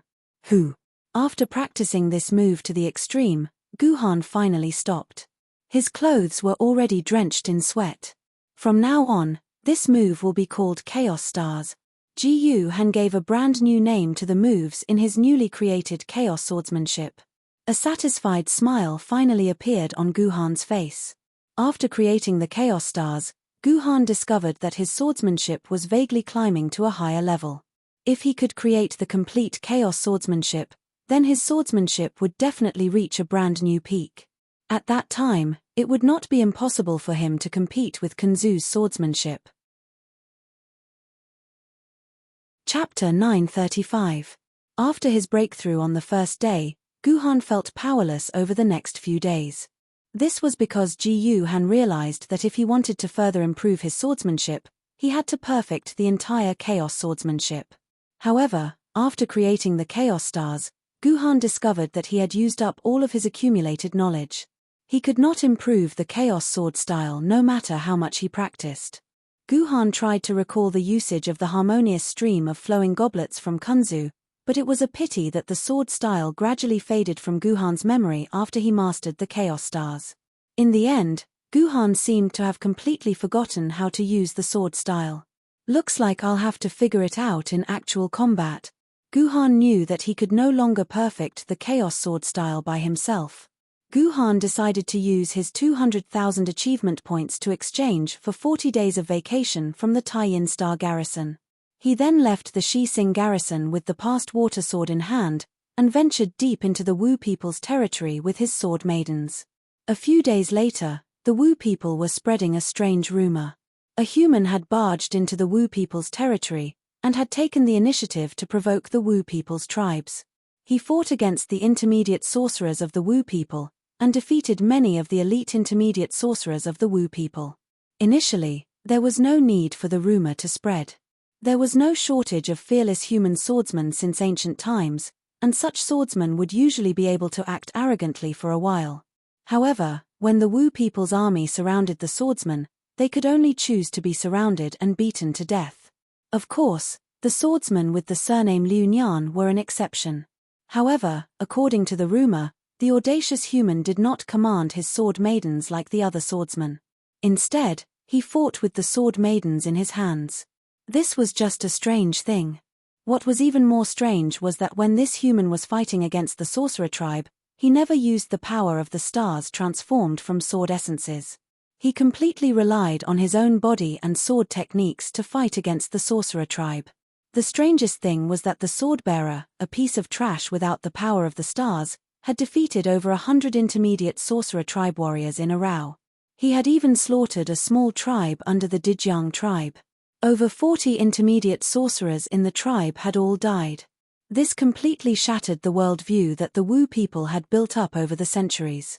Even the bloodline of the Liu Nian family could not do this. Was the swordsman really human? Of course, the sorcerer tribe would not allow themselves to be provoked like this. Hence, under the organization of a few sorcerers, almost all the sorcerer tribes in the area where the swordbearer was active joined forces. The entire team was led by a heaven sorcerer, and together with hundreds of medium sorcerers and thousands of junior sorcerers, they launched an endless hunt for the damned human. Lord Heaven Wizard, we've found the human target. Just now, a small troop of warriors reported seeing a human man eating on the grey iron plain. He looks exactly like the human described, reported a warrior to the Heaven Wizard. Good. Your scouts will hide where they are. Do not attract this human's attention. Then, the Dijiang warriors will surround him from the back, the Hu-Tu warriors from the front, the Xianming warriors from the left, and the Gonggong warriors from the right. When all the warriors are in position, we will send this damned human to hell. Under the command of the Heaven Wizard, a tight encirclement was formed around Guhan. After the Heaven Wizard confirmed that the last possible escape route had been blocked by the Wu people's warriors, the Heaven Wizard probably felt that this human would not be able to escape. Thus, he ordered all the hidden Wu people's troops to show themselves and formally surround and kill this human. With the Heaven Wizard taking the lead, the Wu people's encirclement kept shrinking, and soon, Guhan was trapped in a small circle with a diameter of only a few meters. Outside the circle were all Wu people. As far as the eye could see, the end of the Wu people's troops could not be seen. However, in the Heaven Wizard's imagination, when his troops surrounded this human, he would either tremble in fear or yell at the Wu people crazily. This human would either tremble in fear, or scream at the Wu people crazily to hide the fear in his heart, or vent the madness in his heart. However, this human in front of him did not make a sound. His expression did not even change. He just watched as he was surrounded, as if he was not surrounded by thousands of Wu people, but by thousands of kittens. This made the Heaven Wizard angry, but also a little curious. He wondered why this human was so daring and so calm. Human, tell me your name. After the Wu people surrounded Guhan, they did not immediately attack him. Instead, they started to ask for Guhan's name like a battle between generals. My name. Guhan revealed a surprised expression. This was the first time his expression changed. Since when do you Wu people ask for your opponent's name before a battle? I don't remember you people having this habit. Me. Of course, we are not interested in knowing the name of an ordinary human. The Heaven Wizard raised his head proudly. But you are different. You can actually defeat so many powerful warriors without using that bullsh *T-star power. With your strength, you already have the right to leave your name in the records of the shaman tribe. Once you die, we will follow the traditions of you humans and dig a hole for you. We will fill it with soil and finally erect a tombstone with your name on it. This can be considered a reward for your strength. Oh, should I thank you? Ji-Han looked at the Heaven Shaman with interest. That's right. Guhan's gaze made the Heaven Wizard very uncomfortable. He twisted his body uncomfortably. He then recalled Guhan's performance and asked curiously again, Human, you should have discovered our encirclement long ago, right? That's right. Guhan nodded. It's time for your scouts to lose some weight. Although they are lying on the ground, their fat butts are higher than the sky. How can I not see them? Then why didn't you escape? The Heaven Wizard was even more curious. With your strength, you should be able to escape before our encirclement is formed. Why should I escape? Guhan seemed to have heard something strange. Because only death awaits you if you don't escape. Tian Wu shouted in a stern voice. Only death awaits you. Only death awaits you. In order to match the Heaven Wizard's words, the surrounding Wu people raised their weapons at the same time and let out a roar. The roar of hundreds and thousands of Wu people seemed to be able to pierce through the sky. The entire world shook along with the roar. Ordinary people would have been scared out of their wits when they saw this scene. They might have even knelt down. Let me return those words to you. You are the ones who will die if you come here. Guhan was not frightened by this situation. Instead, he smiled indifferently. The Heaven Wizard was deeply provoked by Guhan's smile. He no longer had any interest in talking to Guhan. He raised his hand high and pressed it down. The impatient Wu people immediately rushed forward and fought with Guhan. The Heaven Wizard did not attack immediately. Instead, he hovered in the air and observed the battle silently. Very soon, the Heaven Wizard realized that things were just as the rumors said. This human did not use the power of the stars. He only relied on an ordinary sword mistress to fight the Wu people. In this situation, even the strongest sword mistress, the guardian of the sun or the moon, should have been torn to pieces by the frenzied Wu people. However, this was not the case. It was not this human who was being torn to pieces, but the powerful Wu people warriors. Although these warriors were all junior magi, even if they were junior magi, their strength was still a few times greater than that of ordinary human beings. More importantly, these warriors had a wealth of battle experience. After a long period of reincarnation, these warriors had honed their skills in close combat. Coupled with the fact that the sorcerer tribe was not afraid of death, they could often kill ancient sword-bearers who had an advantage in terms of strength and were scared shitless. Besides, among these junior magi, there were some more powerful intermediate magi. Every intermediate magi's physical strength was a few times greater than a junior magi's, and every intermediate magi was able to exchange a few moves with a famous swordswoman. Before they set off, the Heaven Wizard saw the troops he led and felt that he might have made a mountain out of a molehill. The next human sword mistress would not need such a strong army. But when the battle really started, the Heaven Wizard began to regret not bringing more people with him. The fearless junior wizards were as weak as cabbages in a vegetable field under the sword of this human sword mistress. With a swing of the sword, 5 or 6 junior wizards were cut in half at the same time. They turned into blood essence and returned to Zhu Wu's blood essence. As for the intermediate warlocks, although the human was unable to kill them instantly, every time he attacked with his sword, he was extremely cunning, hitting the weakest parts of the intermediate warlocks. After 5 or 6 strikes, an intermediate warlock would die under the human's sword. What was even more infuriating was that the human's movements were extremely graceful. He was clearly being attacked by a few or even a dozen sorcerer tribe warriors at the same time, but his body was like the body of a snake, able to weave through the shadows of the swords. The attacks of the sorcerer tribe warriors could not even touch the human's body. Instead, because of the short moment of paralysis caused by the attacks, the human took their lives with a backhand. The Heaven Wizard only watched for a few dozen seconds before he felt that he could not watch any longer. Instead, he picked up his weapon and joined in the attack on Guhan. I won't kill you. Go. There were only 2 people left on the battlefield. One was Guhan, and the tip of his sword was pressed against his opponent's throat. The other was the Heaven Wizard who had just spoken to Guhan. Why? Why don't you kill me? Are you looking down on me? The Heaven Wizard was extremely angry that Guhan did not kill him. No. I just want you to pass a message for me, Guhan said calmly. What message? The Heaven Wizard asked subconsciously. Go tell your great wizard. Guhan looked at the messy battlefield around him. Don't send these useless witch tribe members to their deaths. They don't even have the right to train my sword skills. Chapter 936. When he saw that Heaven Witchcraft's figure gradually disappearing from his line of sight, Guhan was caught off guard and fell to the ground. Although Guhan had killed thousands of Wu people in an awe-inspiring manner and even captured the Heaven Wizard in the end, Guhan had actually exhausted his physical strength to the limit. However, Guhan had actually overdrawn his physical strength to the limit. Without using the power of the stars, it was already a miracle that Guhan was able to last until now. Not bad, the effect of this training is not bad. I have some ideas about the next steps of the chaos swordsmanship. After catching his breath, Guhan mumbled to himself helplessly.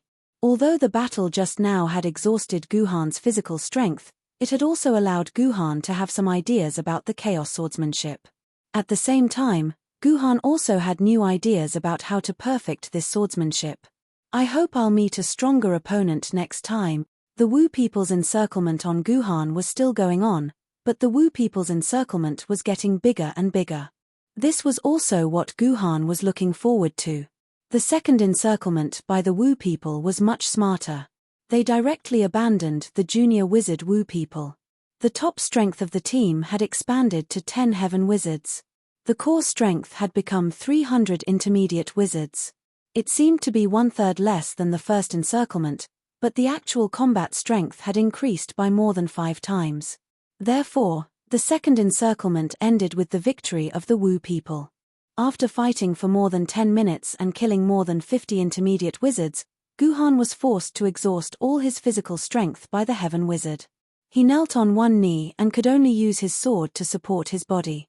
Just as the Heaven Wizard was about to end this damned human's life, Guhan suddenly took out a droplet flying ship and quickly escaped from the encirclement by the Wu people. Therefore, in the third encirclement, the Wu people brought the Wu people of the Dejiang tribe who were good at archery. They were ready to shoot down the damned vehicle when Guhan took out the droplet flying ship to escape. But it was useless. The surface of the droplet flying ship seemed to be made of some special material. The arrows of the Wu people didn't cause much damage to the droplet flying ship and couldn't stop it from escaping. What was worse was that Guhan only escaped after killing 100 intermediate wizards in the third encirclement. He killed twice as many intermediate wizards as he did in the second encirclement. Didn't this mean that Guhan's strength had doubled? This was proven during the fourth encirclement. This time, Guhan killed 150 intermediate wizards before escaping.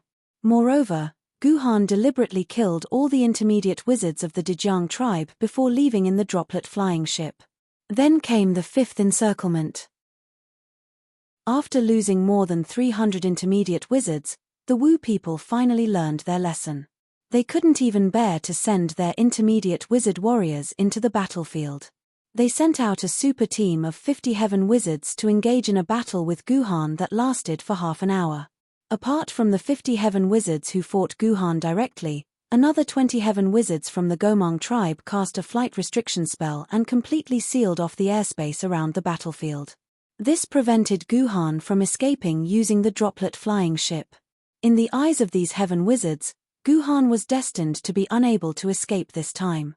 Unfortunately, reality still slapped them in the face. This time, Guhan didn't engage in a tug-of-war with them like he usually did. Instead, he used an explosive sword move that resembled starlight and killed 3 Heaven Wizards on the spot. Then, he took advantage of a gap in the encirclement to kill his way out. Then, he quickly killed a Gomang Heaven Wizard who was maintaining the flight restriction spell, causing it to lose its effectiveness. Then, he once again escaped the battlefield in the droplet flying ship. Then came the 6th, 7th, 8th. By the 12th time, the Wu people's expressions had changed at the mention of Guhan. The Wu people didn't even dare form a team to encircle and kill Guhan, because this fellow would definitely find a way to escape. Even more terrifying was that this human's sword technique seemed to improve after each encirclement.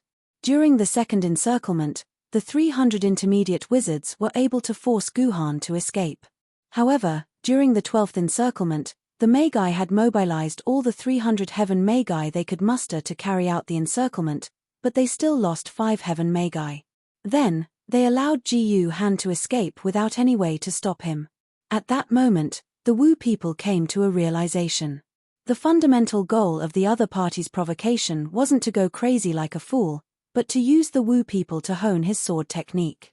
Although this discovery allowed the Wu people to discover the truth, it also made the Wu people feel disgusted, as though they had eaten a rat's feces. Since when did the Wu people, who could make the entire human race tremble, become a sharpening stone for the other party to hone his sword technique? It was truly tragic for the Wu people to live to this stage. Therefore, the Wu people decided not to form a team to encircle and kill Guhan, lest his strength continued to rise. They only ordered the smaller tribes under the major tribes to move closer to the major tribes. The 12 tribes lived in groups. This way, Guhan wouldn't be able to break through the tribes' defenses. They were completely avoiding battle. At the same time, Guhan felt that the Wu people's reaction was very strange. According to Guhan's estimation, by the 8th encirclement, the Wu people should have known that the heaven wizard Wu people wouldn't be able to kill Guhan. Only a great wizard could kill Guhan. However, from the beginning to the end, Guhan didn't see a single great wizard attack. It was as if the 12 great wizards among the Wu people had disappeared. It wouldn't be a big deal if they had simply disappeared. It wasn't a bad thing for great wizards to disappear. What Guhan was truly worried about was that the great wizards hadn't disappeared, but were secretly hiding somewhere and plotting something. During this period of time, Guhan had killed over 20 heaven wizards, over 300 intermediate wizards, and over 1,000 junior wizards. This wasn't a small number. It was almost equivalent to 1/10 of the Wu people's strength after the battle. Such a huge loss was enough for the great wizards to chase after Guhan. But in fact, these great Magi did not do anything. If they were really plotting something, then it must be a huge plot, so huge that these great Magi would rather give up 1/10 of their power than give up on their plan. Looks like I need to inform the Yaoguang and ask them to pay attention to the Wu people's recent movement. Guhan thought to himself. At the same time, he started to pack his belongings and prepared to return to the Xising garrison. He had been out for 38 days, and only had 2 days left of the leave he had taken. Moreover, from the 10th battle onwards, Guhan realized that this kind of battle was no longer able to improve his strength by much.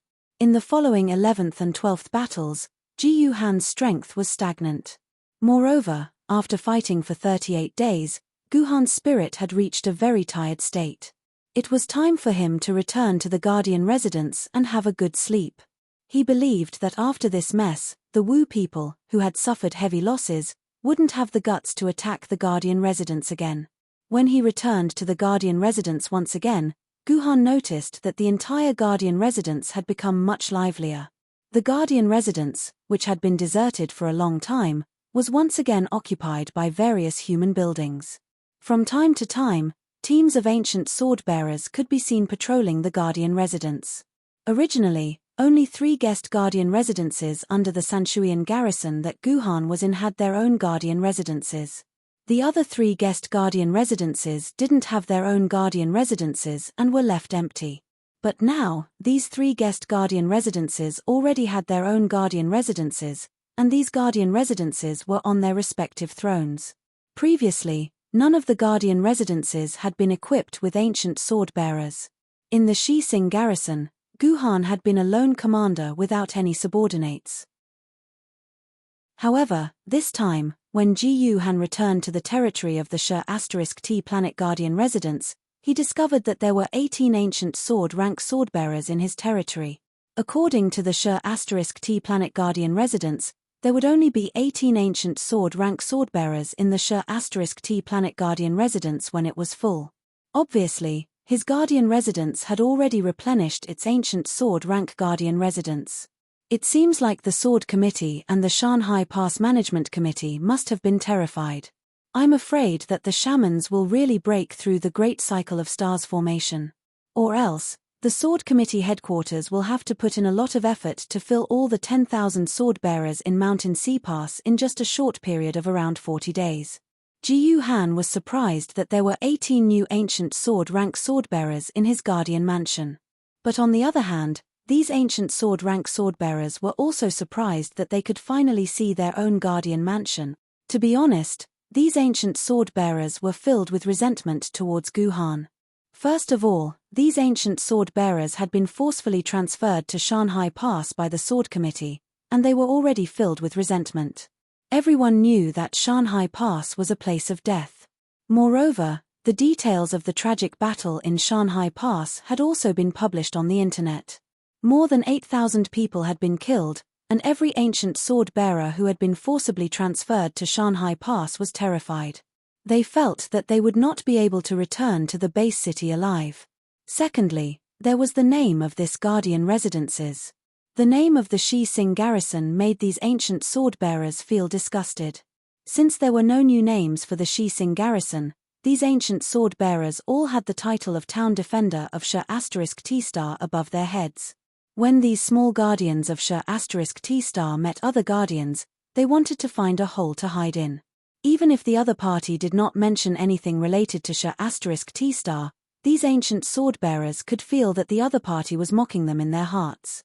Finally, there was the resentment towards Jiyu Han, the T-Star guardian. Other famed sword-level guardians would console their ancient sword-tier swordbearers and teach them some survival techniques in Mountain Pass. Finally, they would even give out some sword mark imprints or RMB to their subordinates to buy their hearts. However, his guardian had actually taken a 40-day-long leave in one go. From the moment these ancient sword-bearers were assigned to T-Star, they did not even know what their guardian residences looked like or what their guardian residences looked like, let alone receive any benefits from him.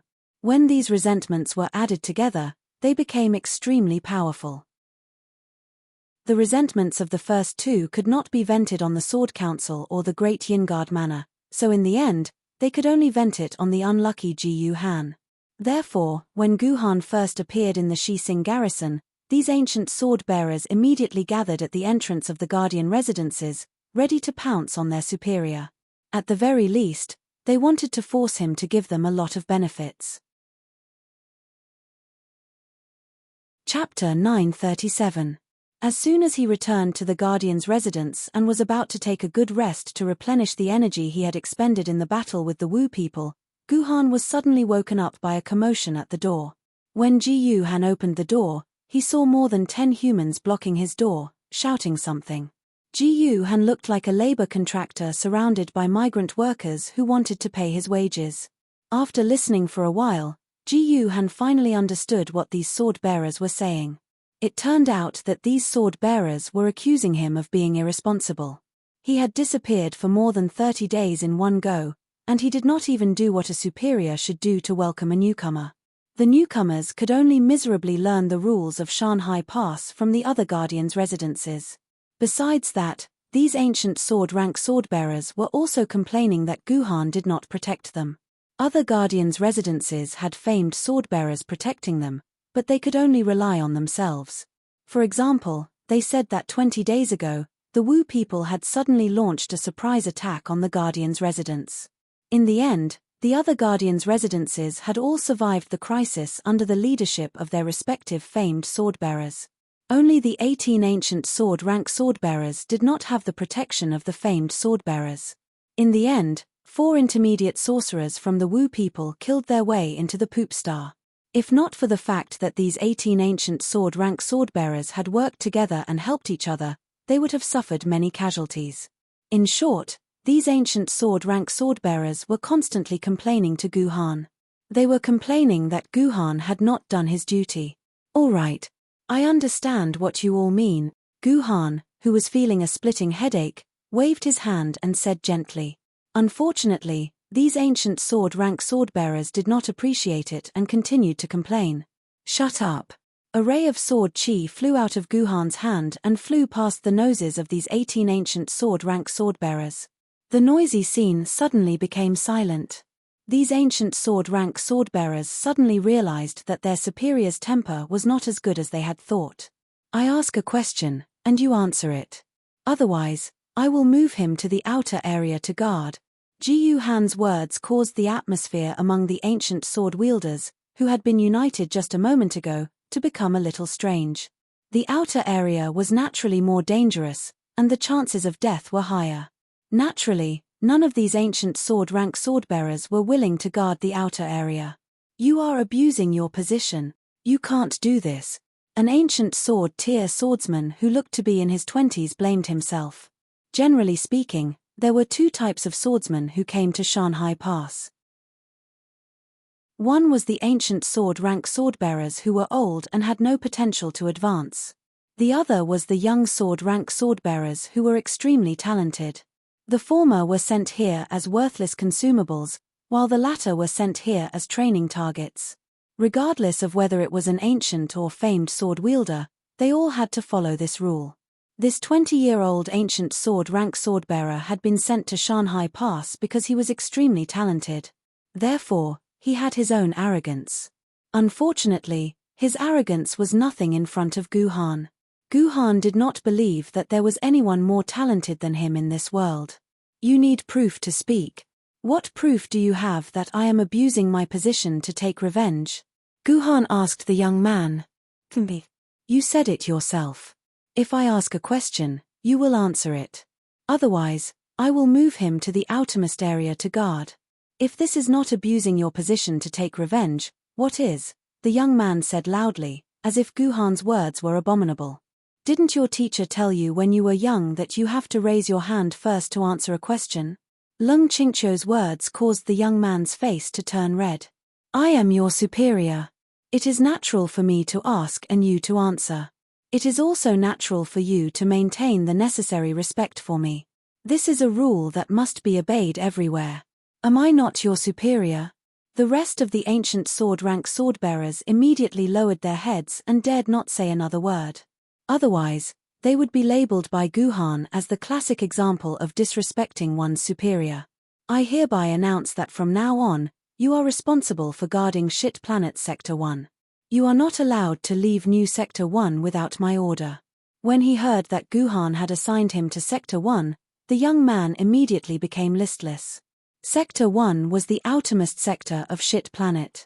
If the Wu people really launched an attack, then Sector 1 would definitely be the first sector that the Shising garrison would take a beating.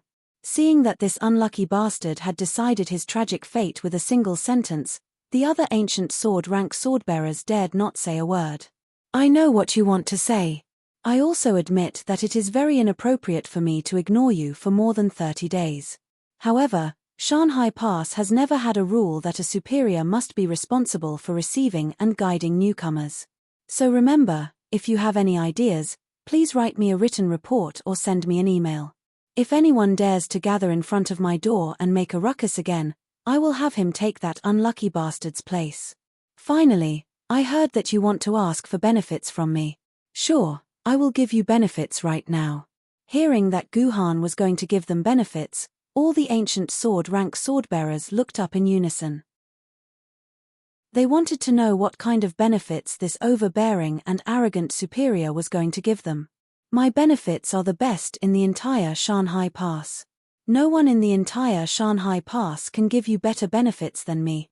Although these ancient sword rank swordbearers thought that Guhan was bragging, it did not stop them from continuously raising their expectations for the benefits. Would this Shit Planet's guardian give everyone a set of sword mark or something like that? Yes. Guhan pronounced the word with emphasis. Then, he added, this is the benefit I am giving you. Yes. What kind of benefit is this? Do you think we will lose our lives just by standing here? The ancient sword rank swordbearers were confused and could not understand what Guhan was thinking. All right, let's go. I'm tired. After saying this, Guhan turned around and returned to the Guardian's mansion. With a loud bang, he closed the door of the Guardian's mansion. He no longer cared about these ancient sword rank swordbearers. Let's go, let's go. The ancient sword rank swordbearers were no longer in the mood to cause a ruckus. They could only go back to their homes and find their mothers. They could not stop thinking about the meaning of this inexplicable benefit called life. Unfortunately, they could not find the answer during their time in Shanghai Pass. It was only when they collectively left Shanghai Pass and returned to the human world that they suddenly realized what the answer meant. Guhan slept for 2 days and 2 nights to completely recover his strength. Then, he brought the mission token to the Taiyin Star Garrison. He found the intelligence system of the Taiyin Star Garrison and exchanged all the records in the mission token for hero coins and merit points. This was not the same mission token that Guhan had received when he accepted the mission to find Ashima. The previous mission token had already been given to the Taiyin Star Garrison when he was exchanging the mission rewards. This was the daily mission token that Guhan had reapplied for after taking a leave of absence. The daily mission token needed to be worn at all times. It was purely used to record the number of Wu people killed. This was because as long as one killed Wu people, even if one did not receive the mission, one would still receive a certain amount of hero coins and merit points as a reward. A minor sorcerer Wu people could receive 100 hero coins and 10 merit points as a reward. A intermediate sorcerer Wu people could receive 1,000 hero coins and 100 merit points as a reward. The heaven sorcerer level was 10 times higher than the intermediate sorcerer level. However, it was different for the senior sorcerer level. The reward for the senior sorcerer level was 100 times higher than the heaven sorcerer level. This meant that as long as one killed a senior sorcerer, one would receive a huge reward of 1 million hero coins and 100,000 merit points. According to the mission token, Guhan had killed a total of 1,121 minor sorcerers, 321 intermediate sorcerers, and 24 heaven sorcerers in the past 38 days. In total, Guhan would receive 673,100 hero coins and 67310 merit points as a reward. With these hero coins, Guhan realized that the current amount of hero coins he had was enough to upgrade his 2 famed sword ladies to the 2nd grade. However, after some consideration, Guhan decided to save these hero coins for now. Once he had accumulated 2,200,000 hero coins, he would upgrade his Chijian sword ladies to the 1st grade. A famed sword lady who had activated her ultimate skill was much stronger than 2 2nd-grade sword ladies. At the end of the month, the Taiyin Star Garrison started to take stock of the hidden hero coins for the entire month. They were shocked to find out that the amount of hero coins spent this month was 2 times higher than the average of the other months. In other words, the amount of hero coins that Guhan had exchanged for this month was equivalent to the amount of hero coins that the other swordbearers of the Taiyin Star Garrison had obtained in 2 months. Since Guhan had exchanged the rewards through a smart computer, the Taiyin Star Garrison Management Office had no idea who had exchanged so many hero coins. Only Yao Guang, who had received the report, could not help but smile. Apart from Guhan, no one else in the entire Taiyin Star Garrison could do this. However, most of the Guardians were not interested in the abnormal amount of hero coins. What they were interested in was that their lives had suddenly become happy and carefree in the past few months. In the past, the Wu people would launch at least 5 probing attacks on the human defense line. Each attack would result in the deaths of at least 10 unlucky swordbearers. But now, 3 months had passed and the sorcerer tribe had not launched a single attack. The defense line of the Guardian's mansion had been quiet for 3 whole months, which was a rare sight. During this period of time, not a single swordbearer had died while defending. Later on, according to the swordbearers who were scouting around the territory of the Wu people, all the smaller tribes of the Wu people had gathered around the bigger tribes. These tribes were heavily guarded and were staring nervously at the outside world as if a terrifying enemy would attack them at any time. The nervous expressions of the Wu people were exactly the same as the expressions of the swordbearers hiding behind the defense line.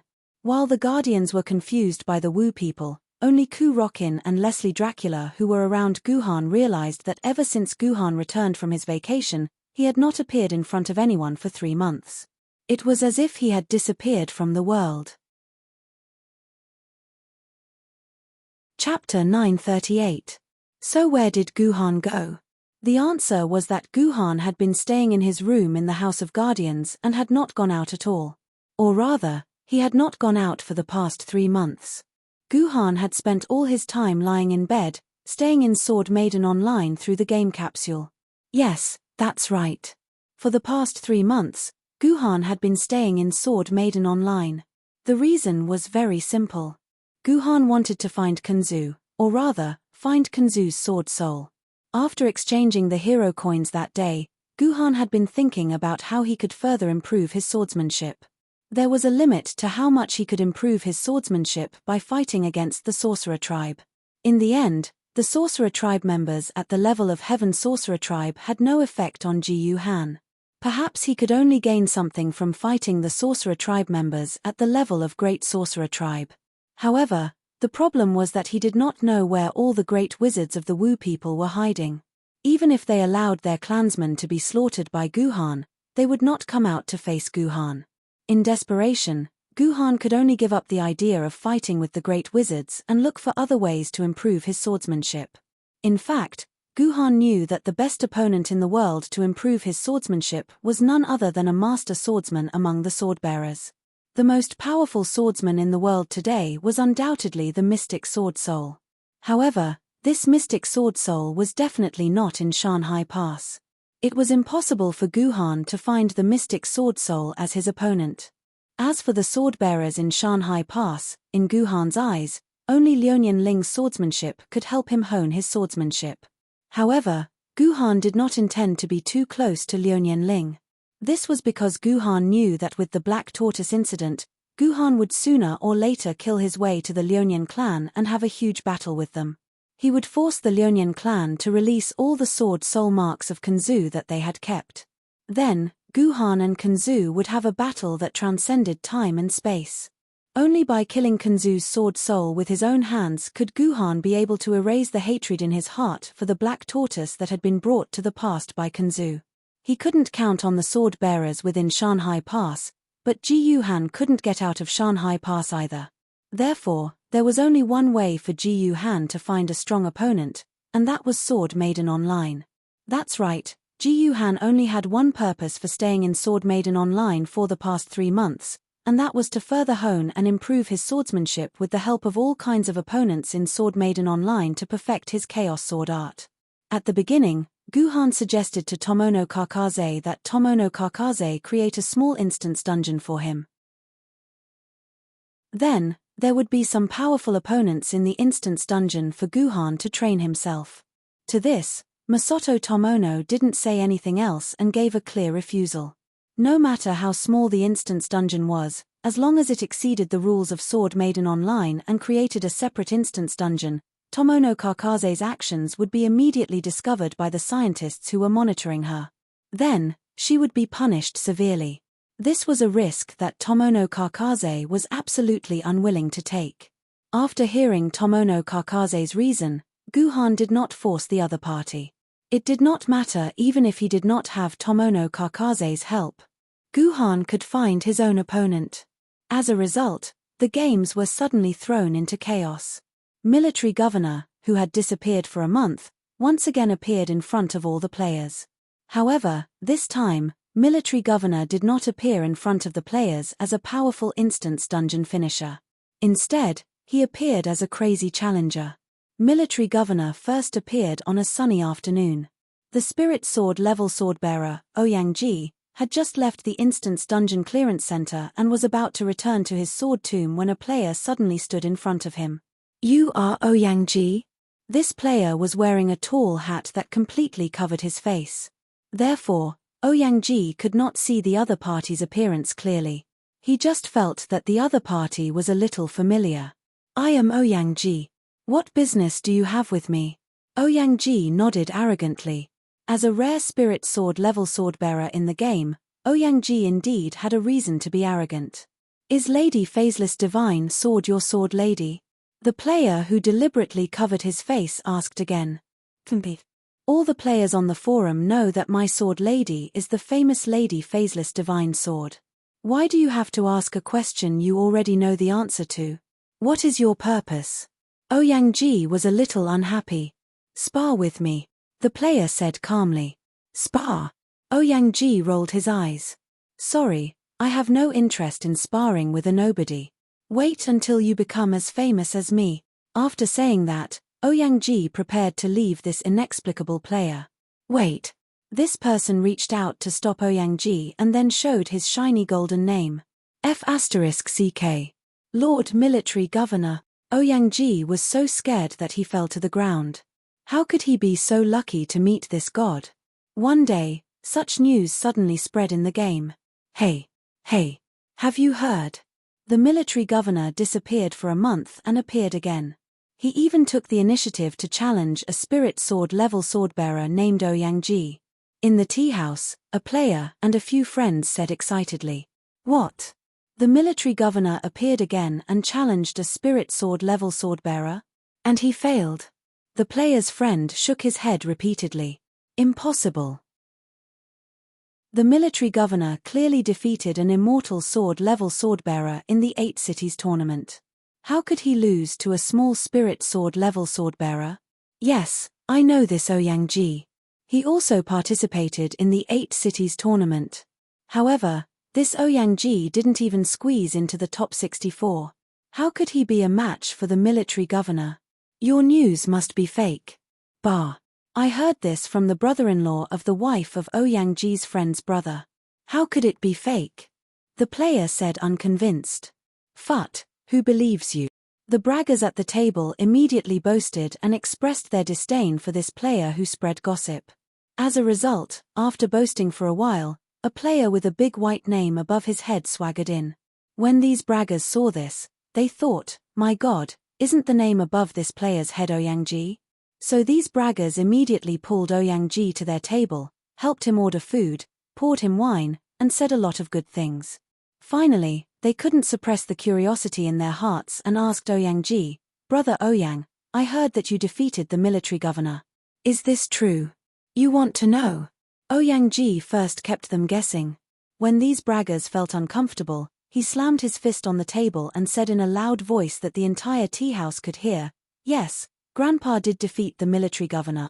Ouyang voice instantly attracted the players in the entire tea house to his side.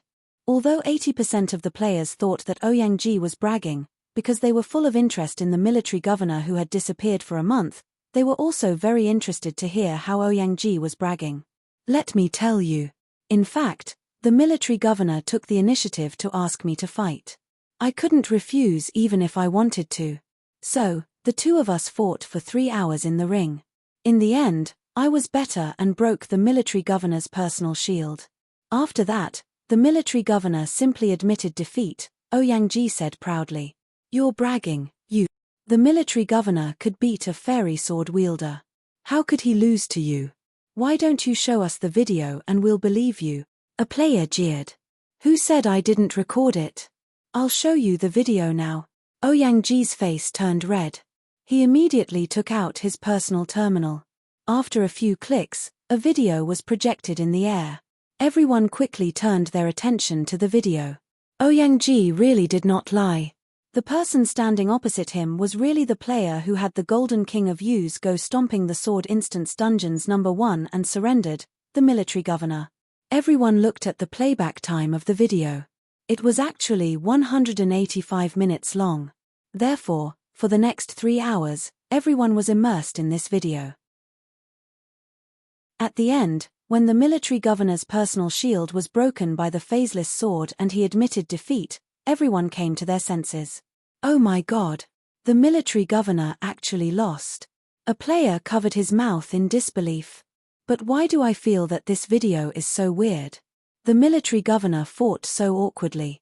He didn't have the golden heaven and earth strength that he showed in the 8 cities conference at all. It feels like. Another player said with a weird expression. It feels like a normal person, right?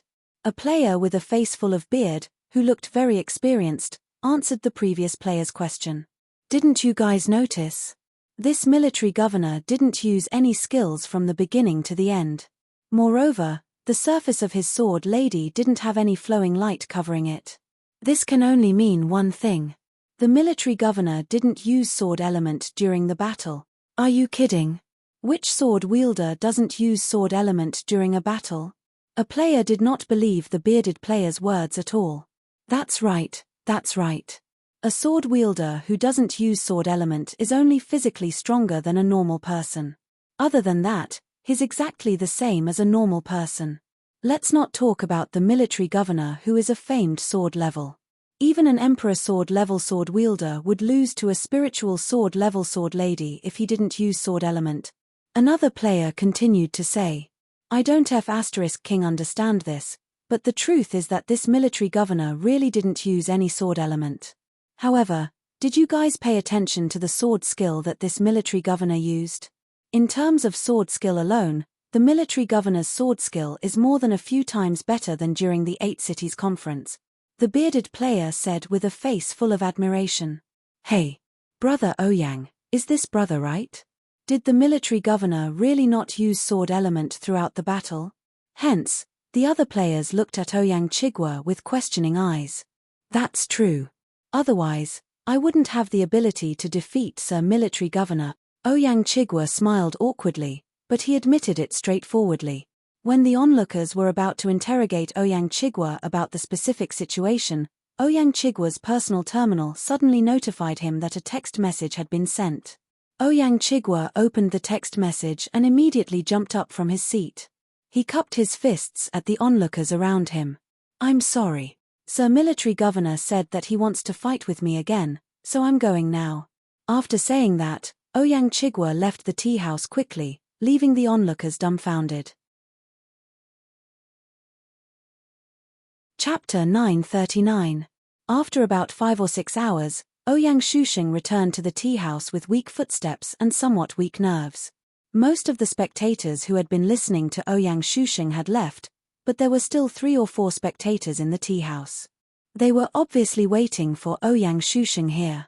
As soon as they saw Ouyang Shusheng, they immediately stopped him and asked him about the situation of the battle.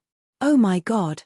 This time, I fought for 4.5 hours, I almost died of exhaustion. Ouyang Shusheng said very tiredly, and then once again gathered all his strength and shouted loudly in the tea house, but Grandpa, I defeated the military governor for the 2nd time. Even if I die of exhaustion, I'm willing. Just like before, this time, Ouyang Shusheng's words once again attracted the attention of a large number of players, and they once again surrounded Ouyang Shusheng. After Ouyang Shusheng showed off for a while, he very simply played the video of the 2nd battle. This time, the length of the video was 4.5 hours, and the process of the battle was almost exactly the same as the previous one. Without using the sword element, the military governor relied on his exquisite swordsmanship to launch a fierce battle with the spirit sword level Lady Phaseless Sacred Sword. In the end, the Lady Phaseless Sacred Sword still broke the military governor's personal shield and won the battle. But this time, there were a few very key points that were different from the last time. The first and most important point was that the time was different. Previously, the military governor failed in 3 hours, but this time, the military governor delayed the time to 4.5 hours. The second was the personal shield of the Lady Phaseless Sacred Sword. Although the personal shield of the Lady Phaseless Sacred Sword also lost a certain amount of energy last time, the energy was not much, only about 20% of the total. But this time, the Lady Phaseless Sacred Sword lost more than 30% of the personal shield energy. From these 2 points, it could be seen that the military governor in the 2nd battle had improved a lot compared to the military governor in the 1st battle. The news of the military governor's reappearance and the strange battle with the spirit sword level players instantly spread throughout the game. After a month, posts related to the military governor flooded the forums once again. Ouyang Shichi was also very business-minded and uploaded his video to the forum.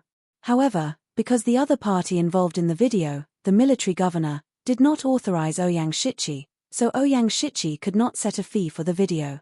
He could only provide it as a free video for everyone. The post spread like wildfire in the forum.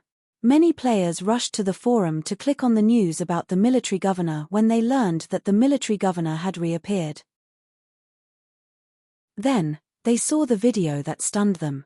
In the next few days, Ouyang Geometry no longer appeared in the tea house. Instead, he constantly posted new battle videos on the forum. They were all battle videos of the military governor challenging him.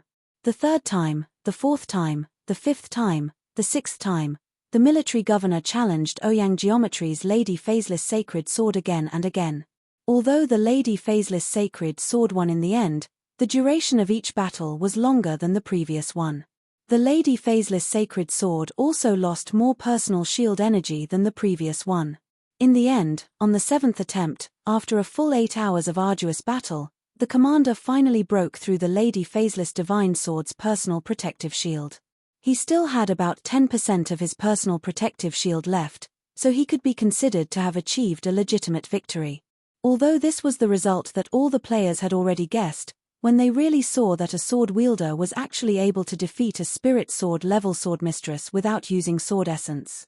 This kind of violent shock swept through the hearts of every player like a storm. Only then did they realize that simple sword techniques could also be terrifying to such an extent, to actually be able to directly defeat a powerful spirit sword level sword mistress who went all out. However, Ouyang Chigwa's defeat did not signify the end of the admiral's journey. In just a short span of 2 days, another player named Yimogu Cheng copied Ouyang Chigwa's actions and uploaded his own battle video onto the forum. Yimogu Cheng's opponent was none other than the admiral. Yimogu City's spirit sword level sword mistress was the famous blood transformation sword. It was said that it was a sword modified from the blood transformation sword. It was a powerful demonic sword. The Phaseless Sacred Sword was ranked 39th in the spirit sword record, while the blood transformation sword was ranked 27th in the famous swords record, which was 12 places ahead of the Phaseless Sacred Sword. The spirit sword record was not like the treasure sword record or the famous swords record. Because there were a lot of sword mistresses in the treasure sword record and the famous swords record, the gap between each rank was not big. Moreover, it did not mean that the one with a higher rank would definitely win. Many times, there was the possibility of a counterattack. However, in the spirit sword record, unless the sword wielder of both sides had a difference of more than tens of thousands of sword essence, it was difficult for the spirit swords to counterattack. This was because the difference between each name in the spirit sword record was quite huge. Therefore, when the military governor and the blood transformation sword lady fought in the first battle, the military governor, who had defeated the Phaseless Sacred Sword lady before, suffered a crushing defeat this time. In less than 2 hours, the admiral had been defeated by Lady Swords of the Bloodline Extinction Goddess. However, the plot after that was the same as what Ouyang Chosha had experienced. The military governor continuously issued challenges to the blood transformation sword lady. In 5 days, he issued a total of 8 challenge invitations. Each challenge took more time and consumed more energy than the previous one. The military governor was progressing at a speed visible to the naked eye. Therefore, Yimogu Cheng also ushered in the same ending as Ouyang Chosha. In the end, he was defeated by the military governor. It was just that Yimogu Cheng was a little luckier than Ouyang Chosha. Because Ouyang Chosha was defeated on the 7th time, but Yimogu Cheng persisted until the 9th time. There was nothing much to say about the following plot. It was nothing more than a reincarnation of the previous plot. The inspector continued to challenge the spirit sword rank sword maidens who were ranked higher than him, and he continued to grow in defeat after defeat, and finally defeated his opponent. This kind of challenge lasted for a whole month, and the entire forum also discussed for a whole month. This discussion even gradually spread to the world outside the game. Many sword bearers who never played games in real life also discovered that such a madman had appeared in the game. He was actually able to defeat so many sword ladies of the spirit sword realm without using sword element. Although these sword ladies were sword ladies in the game, in theory, their strength was slightly weaker than the real sword ladies. However, these sword ladies were actually the consciousness fragments of natural sword ladies. Their own swordsmanship was almost at the same level as the real sword ladies. If the sword ladies in the game were defeated, the real sword ladies might not be much stronger. Gradually, these few questions formed in the hearts of the people in the military governor's challenge. First, was the sword essence really as important as people thought? Would humans be able to kill the powerful Yuenko even without the sword element? Second, what was the limit of the military governor without using the sword essence? Then, Without using the sword essence, could he defeat an immortal sword wielder or even an emperor sword wielder? Third, could ordinary humans achieve the same swordsmanship as the military governor? If they could, didn't this mean that even if ordinary humans could not synchronize with the sword ladies, as long as they had a weapon that could hurt Yuan Ku, could they also become an existence equivalent to a spirit sword wielder? This kind of question constantly lingered in the minds of humans, and it even gradually formed a logic called useless sword essence theory. Many humans who aspired to become sword wielders but were forever blocked at the door because they could not synchronize with the sword ladies seemed to have seen the dawn of their lives. They learned from this military governor and practiced a good swordsmanship. They could also fight for humanity. Probably aware of the impact of this trend, on the 25th day of the military governor's challenge, the official media of the 8 major base cities published such an editorial almost at the same time. First of all, the author of this editorial was very shocking. This was because the author was none other than the emperor of sword wielders, the great Hao Tianzhendi. In this editorial, Hao Tianzhendi first explained why the military governor wanted to challenge like this. Hao Tianzhendi said that this was because the military governor was training his swordsmanship. He wanted to reach a higher level of swordsmanship. That was all. There was no other purpose. Following that, the Clear Sky Sword Emperor very clearly answered a few questions from above. First, the sword essence was indeed very important. The sword essence was the foundation of every sword wielder. A sword wielder could not go astray on this path. Working hard to improve one's sword essence was the best way to become stronger. However, Hao Tianzhendi also admitted that humans could indeed kill the powerful Yuan Ku without the sword essence. Secondly, without using sword essence, the limit of a human being's ability to defeat a universe-grade Yuanko, which was the human's immortal-grade sword wielder. Hao Tianzhendi could make such a judgment because Hao Tianzhendi had discovered this after looking up the information of the Liuonian family. After Kunzu became an emperor sword wielder, he had given up on using the sword essence for a period of time. Instead, he had relied on his swordsmanship like the military governor. His Majesty Kunzu's strongest achievement was using swordsmanship to defeat universe-level Yuan Ku. As for flood-level and desolation-level Yuan Ku, Kunzu had used the sword essence every time he encountered them. He had never thought of using swordsmanship to defeat his opponent. His Majesty Kunzu was unparalleled. The limit that he could reach was naturally the limit that other sword wielders could reach. Therefore, universe-level Yuan Ku was the limit that could be reached. This player called the military governor could only reach this limit in his lifetime. Third, Hao Tianzhendi also told everyone clearly that normal people could not reach the same level of swordsmanship as the military governor. Hao Tianzhendi even revealed that he had met the military governor in real life. The military governor was also a very powerful sword wielder in real life. More importantly, the military governor was extremely talented. He was not inferior to Hao Tianzhendi back then. That was why he had achieved so much and trained himself by fighting with the sword lady. More importantly, although the military governor did not use the sword essence, he was a true famed sword wielder. The sword lady in his hand was a real famed sword lady. When he was one with his mind, he could unleash the sword lady's true power. This power was something that normal people could not unleash even if they held a famed sword lady. At the same time, the military governor's physique was dozens of times better than normal people. For example, the footwork that the military governor used in the recording was so fast that it was impossible for a normal person to reach such a high speed. Therefore, if a normal person wanted to imitate the military governor, it would undoubtedly be like a child learning to walk. It would only be a joke. However, it was not impossible to imitate the military governor's path. Most people only needed to practice hard and reach a certain level of swordsmanship. In that case, as long as one had an artificial sword maiden that could not be synchronized, they would be able to fight against mouse and tiger Yuenko. In other words, they would be equivalent to an ancient sword-tier swordsman. Some sword-bearers with outstanding swordsmanship could fight ghost-level and soul-level Yuan Ku. They were equivalent to treasured sword-bearers. However, this was the limit of a normal person. In the end, Hao Tianzhendi made a concluding statement. Sword-bearers were not allowed to learn the military governor's fighting style. They were also not allowed to practice their own swordsmanship. This was because before they could master their swordsmanship, they would die under Yuan Ku's attacks because they did not have the protection of the sword lady. As for normal people, they could try to practice swordsmanship.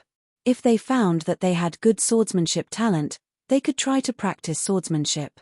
At the same time, the Sword Committee also wanted to set up experimental classes for sword masters in the 8 base cities' academies. Ordinary people with decent talent in swordsmanship could sign up for these experimental classes. The Sword Committee would conduct a comprehensive study on the possibility of letting ordinary sword masters join the battle. After Hao Tianjiandi's editorial was published, the entire human society was instantly in an uproar. A large number of media outlets analyzed Hao Tianjiandi's speech and found that if the sword master teaching classes were successful, normal people would also have the strength to fight Yuan Ku. Then, the power of human beings would undoubtedly enter a new era. One could imagine the scene of an army made up of thousands or even hundreds of thousands of normal people fighting against Yuan Ku. All in all, the whole world became different after Guhan's challenge. As the core person who caused all this, Guhan knew nothing about the outside world. He was completely immersed in improving his swordsmanship. Chapter 940. In reality, all ordinary people felt their blood boiling because of Hao Tianjiandi's editorial and felt that a new era of mankind was coming. On the other hand, the players' expectations for the military governor had also risen to the peak because the military governor had previously defeated the 8th-ranked spiritual sword-level swordmistress. According to the order, the military governor should challenge the 7th-ranked spiritual sword-level swordmistress. However, not all spiritual sword-level swordmistresses in the game had their own sword-bearers. In fact, in the entire game, there were only 2 sword-bearers who had spiritual sword-level swordmistresses ranked in the top 7. One of the spiritual sword-level swordmistresses was an old acquaintance of Guhan. It was Lecourgard, the spiritual sword-level swordmistress who had fought against Guhan in the 8-city tournament. Her spiritual sword-level swordmistress was the 5th-ranked spiritual sword-level swordmistress, Jean. In a room full of medieval style, Lecourgard sat silently on her bed, looking at her personal terminal from time to time as if waiting for some important communication. Behind Lecourgard, a girl in silver-white steel armor and her sword mistress maintained the same posture, sitting upright on the bed. The two of them were like 2 statues. "It's here." Lecourgard felt her personal terminal vibrate, and then a message was directly sent to her mind. After reading the message, Lecourgard immediately stood up from the bed like a spring, clenched her hands tightly into fists, and turned to look at sword mistress Jean behind her. "Jean, our chance to avenge our humiliation has finally come." When Lecourgard said this, her mood became obviously agitated. The pair of huge breasts on her chest wantonly swayed, rolled, and pushed each other. Since being defeated by the military governor in the 8-city tournament in a humiliating way, Lecourgard had been thinking about how to take revenge all the time. At the same time, she trained herself in a way that could be called abusive. In terms of self-esteem, Lecourgard felt that her body had more than doubled. Now it was finally time for her revenge. All the players in the game were looking forward to the battle between Jean d'Arc and the military governor, but unlike before, there was no news about this battle released in the forum. It was as if the military governor had stopped his challenge. For 5 consecutive days, the entire forum was quiet. Just when everyone thought that the military governor had given up, a new message exploded on the forum. A player with the verified game ID Lecourgard suddenly posted on the forum. "From today onwards, my game ID Lecourgard, my real name is Lecourgard Dracula. I voluntarily recognize the military governor as my godfather, and I voluntarily become the goddaughter of the military governor. Be it my loyal followers and subordinates in the game or in reality, all my honor, wealth, and everything belong to military governor Daddy." Such a simple post instantly blew up the entire forum like an atomic bomb. No one understood what was going on.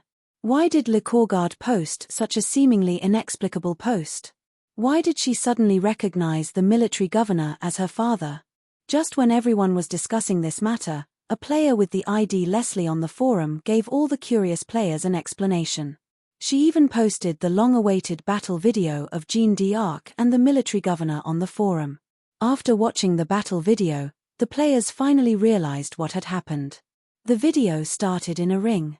On both sides of the ring were Le Courgard and the military governor. First, the military governor thanked Le Courgard in a very tired voice for accepting his challenge. Then, he explained that he would only fight against Jean d'Arc and that he would not use his sword element in the battle. At this point, according to the usual script, Le Courgard should have nodded in agreement with the military governor's battle method. Then, after the usual battle etiquette, the duel would officially begin. However, Le Courgard became the first sword wielder to object to the duel. She said that she was also a sword master and that she wanted to defeat the military governor in a duel between sword masters. In other words, Le Courgard wanted to defeat her opponent with her own swordsmanship, just like the military governor did. It was obvious that the military governor was a little surprised by this request. But after a short moment of consideration, he said that he could accept Le Courgard's suggestion. Just when the military governor thought that he could start the duel, Le Courgard made a new request. This Le Courgard actually said that she wanted to fight fair and square and obtain a fair and square victory. That was why she didn't use her sword element in the duel. She wanted to compete with the military governor in pure swordsmanship. The military governor decisively refused. The military governor said that he chose this duel to hone his swordsmanship. If Le Courgard didn't use her sword element, the military governor wouldn't be able to hone his swordsmanship. This duel would be a waste of time. The military governor's words made Le Courgard go berserk. This was because there was a hidden meaning in his words. The military governor said that a simple duel with Le Courgard wouldn't be able to hone his swordsmanship. It was obvious that Le Courgard's swordsmanship was too different from his level. She wasn't even qualified to be his opponent. This made Le Courgard go berserk. Le Courgard repeatedly asked the military governor to have a fair duel with her. However, the military governor refused without hesitation. When he was about to leave the arena, Le Courgard suddenly said, "You coward. You must be afraid of losing to me. I, Le Courgard Dracula, swear in the name of my ancestors that if you can defeat me, I will become your subordinate in the game and listen to all your orders. I will never go back on my word." Le Courgard's words made the military governor stop in his tracks. Instead, he turned around to confirm with her, "Is what you said true? Words are spoken, neither old nor young," Le Courgard said proudly. "All right, let's fight." The military governor nodded, agreeing to this fair duel. In just 3 minutes, Le Courgard realized how ridiculous and ignorant her promise was. She was as fragile as a quail in front of the military governor's starry sky of swordsmanship. Not to mention resisting, Le Courgard couldn't even see where the military governor's sword was. In just a short minute, she had to endure more than 200 attacks from the military governor without being able to retaliate even once. Fortunately, the energy of Le Courgard's personal shield was strong enough. Otherwise, it would not have lasted more than 3 minutes. At most, it would only take 1 minute for the military governor to break through Le Courgard's personal shield. However, there was not much difference between 3 minutes and 1 minute. It was a complete and utter defeat. Forget it. As long as you free Dame Jean and let me have a good fight with her, then we can forget about this matter. I'll pretend I didn't hear your promise. I won't post the recording on the forum anyway. The military governor saw Le Courgard's gloomy expression and took the initiative to tell Le Courgard that he was willing to give up on the promise she made. "Don't look down on me too much, military governor. I, Le Courgard, am a man of my word. I will never go back on my word. From now on, I am your subordinate in the game." Although Le Courgard was defeated, she still maintained her arrogance. The military governor could not help but nod in approval. He felt that Le Courgard was a promising talent. "All right, since you have broken out of prison and fulfilled your promise to be my subordinate, I order you to release Lady Jean," the military governor said to Le Courgard. "Wait." Le Courgard seemed unwilling to accept her defeat. Her eyes were still burning with the flames of battle. "I have overestimated myself. I rarely fight without using sword essence. That's why I lost to you. However, I have yet to use my true strength. I believe that as long as I use Jean's skills in battle, I will definitely be able to defeat you. Lycorgard said. Yes, I have already said that you can use sword essence in battle. The military governor could not help but frown. Did Lycorgard not understand human language? I have also said that I want to defeat you fair and square. So, I hope that you can also use sword essence and have a fair battle. It turned out that Lycorgard had such an idea. There is no need for that. Have you forgotten that during the 8 Cities Conference, you were already defeated by my sword when you used sword essence? There is no need for such a battle. The military governor refused again. He then directly blocked Lycorgard's path of retreat. Don't forget, you are already my subordinate in the game. You have to listen to my orders. Don't make such a meaningless request. This is not a meaningless request. Back then, it was you who. Lycorgard touched her pair of huge oppies. Her eyes were so anxious that tears almost flowed out. It was obvious that she blamed the military governor for attacking her oppies crazily during the battle, which led to her defeat. Hearing Lycorgard's words, the military governor could not help but blush. At that time, the difference between his sword essence and Lycorgard's was too huge. Therefore, he had no choice but to use such an unpresentable method. It was only natural that Lycorgard would not accept her defeat because she was resentful. Seeing that the military governor did not speak, Lycorgard seemed to want to reject her like before. Therefore, Lycorgard decided to go all out and once again put her life at stake.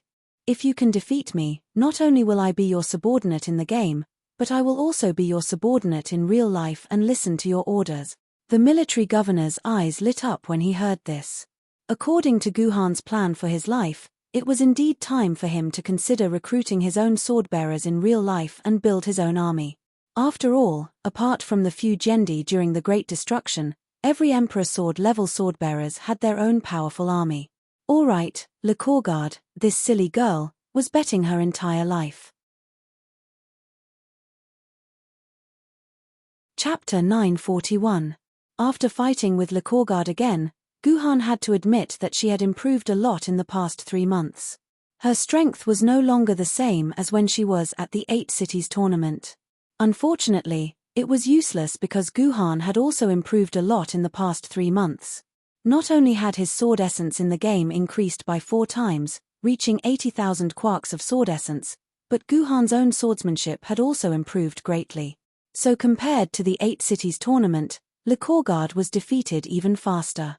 Moreover, Guhan did not use any opportunistic moves like attacking his opponent's OP. He used one terrifying sword move after another to completely disintegrate Lycorgard. Moreover, after Guhan used sword essence, his attack power increased by many times. It didn't even take Guhan 3 minutes to defeat Lycorgard with his sword in just 1 minute. He left Lycorgard to fall to the ground alone, feeling lost.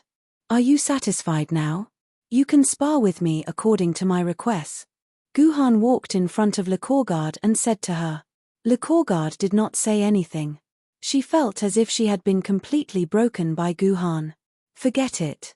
Why don't you take a good rest today? I'll come back to you tomorrow. Seeing Lycorgard's state, Guhan knew that she could no longer fight with him. Just as Guhan was about to leave, the holy sword of Jean in Lycorgard's hand suddenly turned into a bright light and appeared in front of Guhan in the form of a girl in armor. Greetings, Dame Jean d'Arc. Guhan saluted the young lady. Didn't you want to fight me? Lady Jean stared at Guhan with bright eyes. Come on. I'll satisfy you now. Let's fight. I'll use my full strength, and you won't use sword essence. That's exactly what I wanted. Guhan nodded. Since Lady Jean took the initiative to spar with him, Guhan naturally had no reason to refuse. But you have to promise me a bet.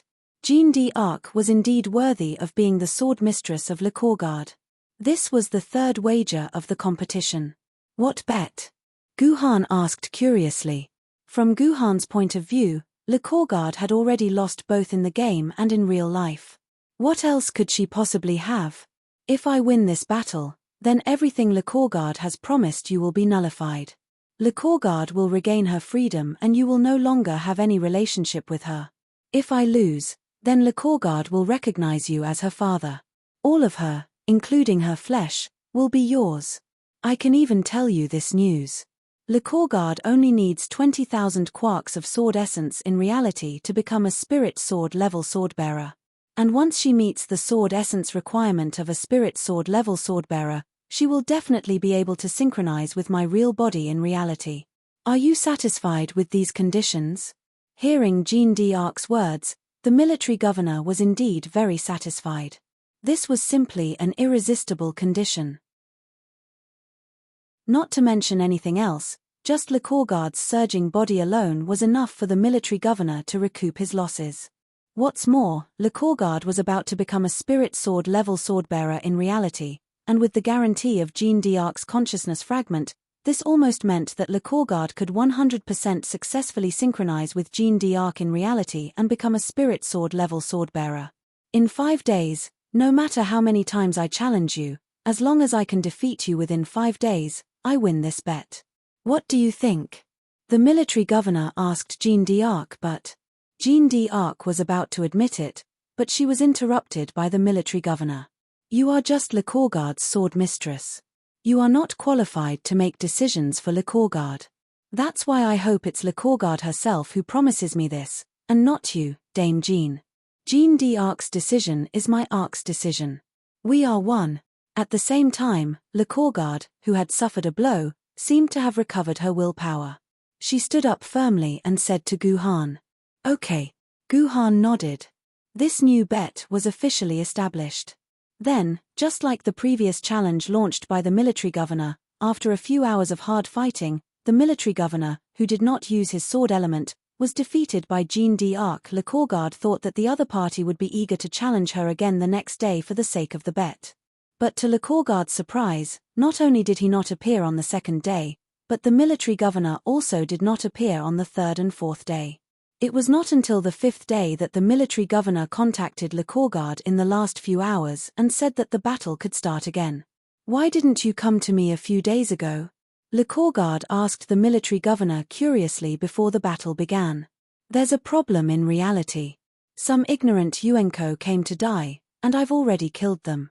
The military governor shrugged and said, "In fact, in the past 3 days, the Wu people suddenly launched a strange attack on the Ju-Tien Star battle formation.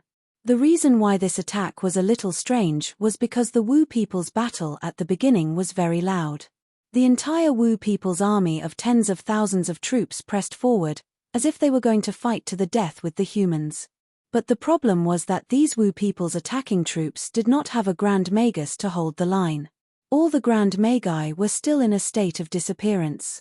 Moreover, this time, the Wu people's attack was very sudden, and they also retreated very suddenly. When the front line at Shanghai Pass was in a precarious situation and the Guardian's mansion was about to give the order to give up the few areas guarding the outermost area, the shamans who still had the upper hand retreated without any hesitation. They even gave up on the areas that they thought they could take down with just a little more effort. Because his Xising garrison was the front line of the battlefield, the sudden attack forced the military governor to temporarily leave the game world and lead his ancient sword wielders to defend the city. After the Wu people retreated, he guarded the city for a few days, and when he was sure that the Wu people would not launch another surprise attack, he re-entered the game. Although this was undoubtedly a great victory, it seriously raised the suspicions of the Shanghai Pass and the Sword Committee headquarters. The Wu people's abnormal behavior made people suspect that the Wu people were brewing a new conspiracy. Therefore, under the deployment of the Sunstar Garrison and the Taiyin Star Garrison, all kinds of sword wielders accepted reconnaissance missions, trying to figure out what kind of conspiracy the Wu people were brewing. Of course, this had nothing to do with Guhan for the time being. Guhan's full attention was still on how to perfect his chaos sword art. He rushed to go online during the last period of the 5th day and launched a battle with Le Courgard that would determine her freedom and fate. It was an extremely fierce battle. In order to prevent her sword wielder from becoming someone else's slave, or rather, her daughter, Jeanne could be said to have used the most powerful swordsmanship in her several reincarnations. After that, When Jean's true self retrieved this fragment of consciousness and completely read the entire battle memory, she had to admit that even Jean's true self couldn't do this in reality. The energy of Guhan and Jean's personal shield decreased like two spirals as the battle continued. The gap between the two of them was no more than 3% of the personal shield's energy. When there was only 5% of the personal shield's energy left, Jean finally used her almost self-destructive ultimate skill, My Lord's Descent. At the cost of reducing the sword element limit of the sword wielder by 10,000 points and not being able to transform into a sword maiden for a month, she obtained the powerful effect of Angel's Descent, which increased all attributes by 10 times. Both Jean and Le Courgard felt that after using this skill, they would definitely win and defeat this unbelievably powerful human. However, in the next few minutes, Le Courgard and Jean saw the most dazzling sword in their lives. It was a sword art that was like a flying fairy. It came inexplicably and disappeared inexplicably. Le Courgard and Jean did not even know what happened. The remaining 5% of the personal shield on Jean's body collapsed in an instant. At this time, the military governor's personal shield only had 2% left. Let's call this skill Chaos Flying Fairy. After muttering this sentence, the military governor fell to the ground like a corpse and fell into a deep coma. He was then forced to go offline by the game. Le Courgard and Jean were left dumbfounded. What a pity. Just one more step. But that Chaos Flying Fairy was so beautiful. Le Courgard clasped her hands in front of her chest and said as if she was praying, "Damn it. I've let you down. I shouldn't have continued this bet with that damned human. I've caused you to completely fall into it." Jean's face was full of regret. There were even a few drops of tears in her eyes. "It's okay. This is a decision made by both of us. We need to bear it together." Le Courgard pulled Jean into her arms and gently kissed Jean's eyes, kissing Jean's tears into her mouth. This was truly a scene as beautiful as a lily in full bloom. "Wait. Le Courgard. We might not have lost yet." Jean was excited. She pointed at the clock on the arena. It was now 12:10. Jean remembered that her battle with Guhan had ended less than 10 minutes ago. In other words, this victory was actually achieved on the 6th day. If one were to strictly look at the words, then it could be said that Le Courgard had obtained the final victory. That was why she was so excited. No. A loss is a loss. I'm not someone who can't afford to lose. Surprisingly, even though there was such a legitimate and perfect excuse for her to get rid of her terrible fate and become a father to a strange man, Le Courgard simply rejected this excuse. "That's really your style." Jean looked at Le Courgard with an expression that was unknown whether it was hatred or admiration. Then, the recording ended. The audience on the forum were silent. Chapter 942. There were two reasons for the silence of the spectators. The first was naturally because of Le Courgard's promise. Even when she could have taken back her freedom in the end, she gave up because of the promise in her heart. The spectators in these forums asked themselves if they were in that environment, they would not have been able to do this no matter what. The second reason was that they were silent because of the military governor's chaos flying immortal at the end. In the absence of the sword element, this sword had become so terrifying. If the military governor used the sword element, wouldn't it be possible for even an immortal sword wielder to be defeated by the sword of the military governor? It was said that a few days later, the sword spirit, known as the #1 sword master, saw this video. After a few hours of silence in the room, he said to his friend, "From today onwards, the #1 sword master is not him, the sword spirit, but the military governor in the game." With the words of the perplexed sword spirit, the video of the last battle with Jean quickly spread among all humans. It was said that almost all the sword bearers had seen this video, even those sword bearers at the immortal sword tier were no exception. In the end, more than 90% of humans in the 8 base cities had seen this video, except for Jerusalem, which was difficult to calculate. Unexpectedly, the biggest beneficiary of this video was not the military governor, but Le Courgard. Because of Le Courgard's perfect performance of keeping her promise, coupled with her pair of huge oppies that could suffocate a person to death, she instantly became a goddess in the eyes of all men and the representative of social sincerity. Almost overnight, she gained millions of fans, and the number of fans was still increasing. It could be said that she had replicated the legend of the rise of the military governor. At this time, more players were paying attention to the next battle of the military governor. Because there was only one spiritual sword wielder left who was ranked above Jean, everyone was almost certain that the military governor would definitely challenge that sword wielder. Even the sword wielder himself was secretly looking forward to the challenge of the military governor. He even told his friend that when the time came to challenge him, he would definitely beat the military governor so that even his mother wouldn't recognize him, so that everyone would know that not using the sword element was a crooked way. It was a pity that this sword wielder never received a challenge message from the military governor. At first, the audience thought that this was just a replay of the previous battle with Le Courgard, and that the video would automatically appear after a few days. However, after waiting for a month, there were no new recordings.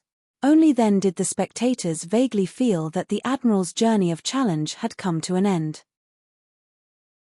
The lively forum gradually returned to its peaceful state.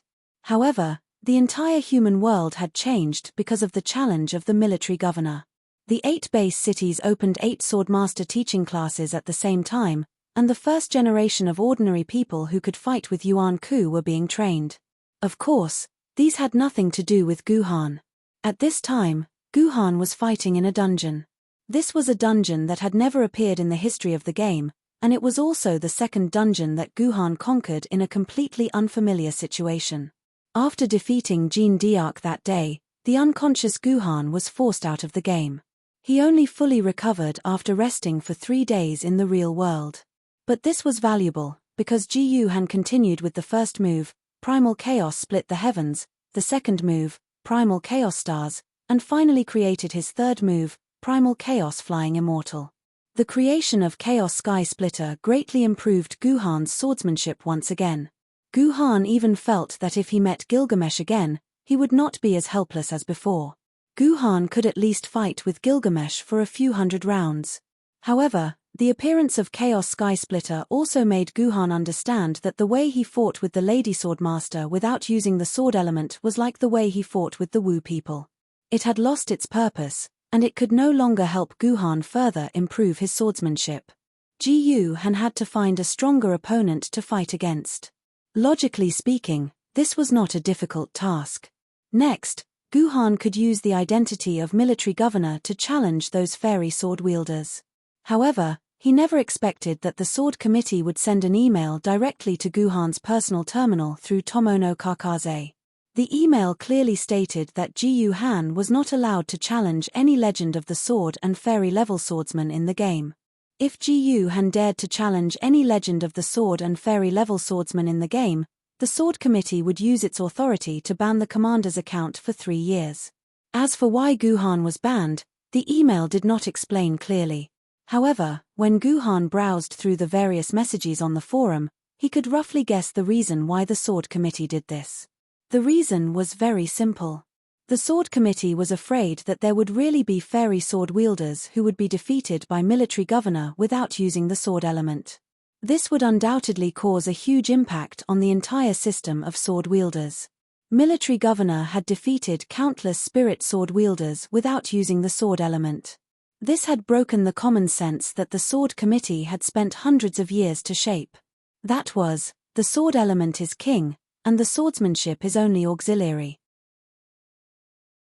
Once this common sense was broken, there would inevitably be some sword-bearers who had no talent but were ambitious enough to think that they had someone like the commander. Even though he was only a famed sword-level sword-bearer, he was able to defeat a spirit sword-level sword-bearer. Practicing swordsmanship itself was not a bad thing.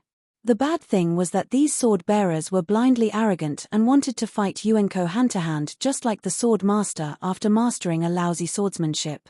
In the end, they would die in vain in Yuenko's hands. This was not an alarmist matter. The sword committee had publicly announced 3 such incidents. The 3 idiots practiced according to the video of the military governor for a few days before going out of the city to practice swordsmanship with Yuan Ku. Then, 2 of them died tragically on the spot. The last one was returned by a passing patrol team and was so frightened that he became mentally weak and was receiving long-term psychological treatment. This was only one of the reasons. The more important reason was that the emotions of the ordinary people in the 8 base cities would be stirred up by the behavior of the military governor. Originally, after these ordinary people found that they could not synchronize with the Sword Lady, they could only accept the unequal treatment in the city and could only secretly envy the privileges that those sword wielders had. However, once they found out that they could obtain the same combat power as the sword wielders through another method, the whole society would definitely be in chaos. However, the Sword Committee reacted quickly. After discovering this sign, they immediately established the Sword Master teaching class. They used the method of blocking the ordinary people's outburst of passion and made most of them realize that they were still ordinary people after all and did not have the talent to practice swordsmanship. At the same time, they could also discover those ordinary people who truly had the talent to practice swordsmanship and become the new generation of combat power. Although this matter had become a good thing, it could not be done too hastily. It had to be guided slowly and patiently. Once they all defeated the sword wielders of the immortal sword realm, the ordinary people's passion would definitely rise again, and the whole situation would really be difficult to control. In summary, this was the reason why Guhan believed that the Sword Committee would prohibit him from challenging the sword wielders of the immortal sword realm. After understanding this, Guhan no longer had any resentment towards the Sword Committee. After all, the Sword Committee was also considering the overall situation of mankind. At the same time, he was probably the first person in human history to be prohibited by the Sword Committee from challenging the sword wielders of the immortal sword realm. This was an unprecedented honor.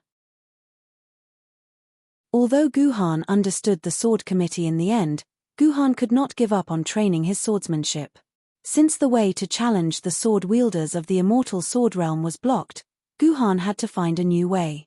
After thinking about it, Guhan realized that this opponent was still in the Sword Lady Online, in the famed Sword Level Swordsman Instance Dungeon. Although all the main bosses in the famed Sword Level Swordsman Instance Dungeon could be defeated by famed Sword Level Swordsman Instance Dungeon, there were actually some story bosses and hidden bosses that swordsmen could not defeat. The simplest example was the King Arthur's Betrayal Instance Dungeon. In it, 3 of the 10 kings of the Martyr's Palace appeared. These 3 bosses were all universe-level Yuan Ku. At that time, the weak Guhan could only rely on all kinds of tricks and tricks. In the end, he was even forced to escape with a nuclear bomb.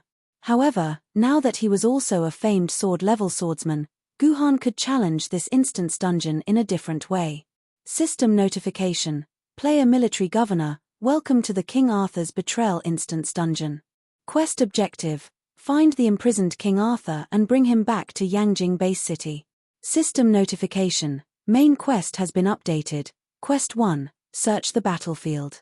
Your team has discovered a high-energy reaction nearby.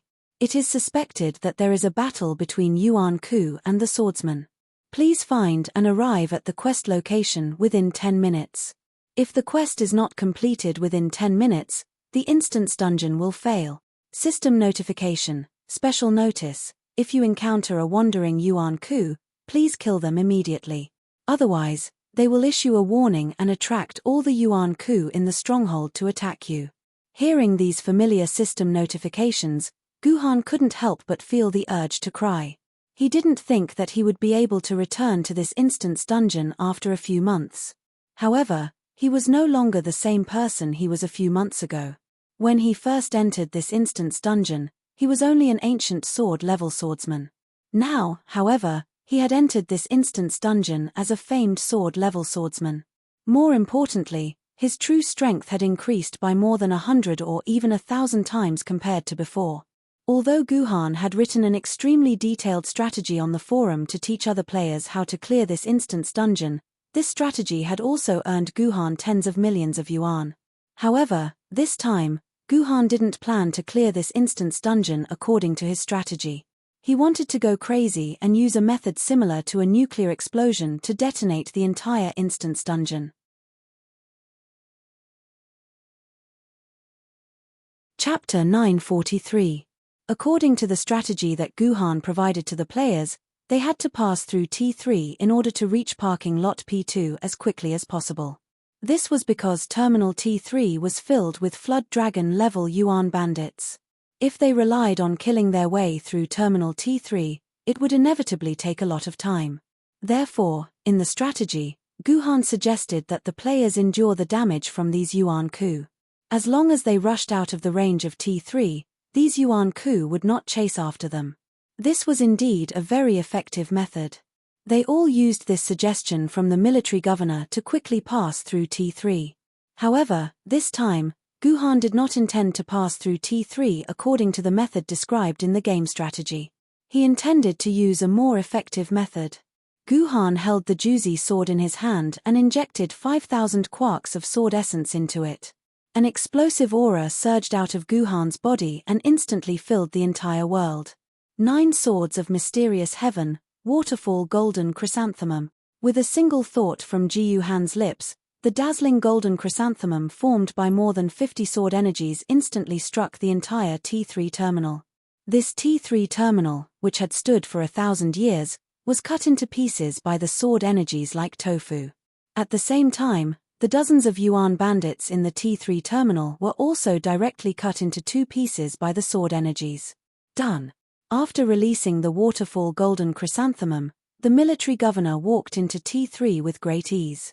Along the way, he saw the dismembered corpses of Yuan-Ku. These were all Yuan-Ku who were equivalent to famed swordsmen. They were the opponents that Guhan could not fight back at all and could only face head-on. Now, with a single ultimate skill, all of these Yuan-Ku were dead and could no longer stop Guhan's advance. The moment Guhan passed through T3, the T3 terminal, which had become dilapidated after 1,000 years, could no longer support its old body under the destructive attack of the waterfall golden chrysanthemum. The entire building collapsed as if it was facing a magnitude 12 earthquake, and finally turned into a pile of dust. Guhan did not care about the fate of T3 terminal. He leisurely entered the parking lot of P2 and successfully found Shudar and Aardwolf, who were preparing to kill their opponents. "Who are you?" Guhan could ignore the collapse of T3 terminal, but Shudar could not pretend that he did not see it. He stared at Ji-Yuhan, who was walking towards him with extreme vigilance. His hands tightly gripped the golden chisel spear in his hand, and the spearhead gave up on Aardwolf and pointed directly at Ji-Yuhan's body. "Is it necessary?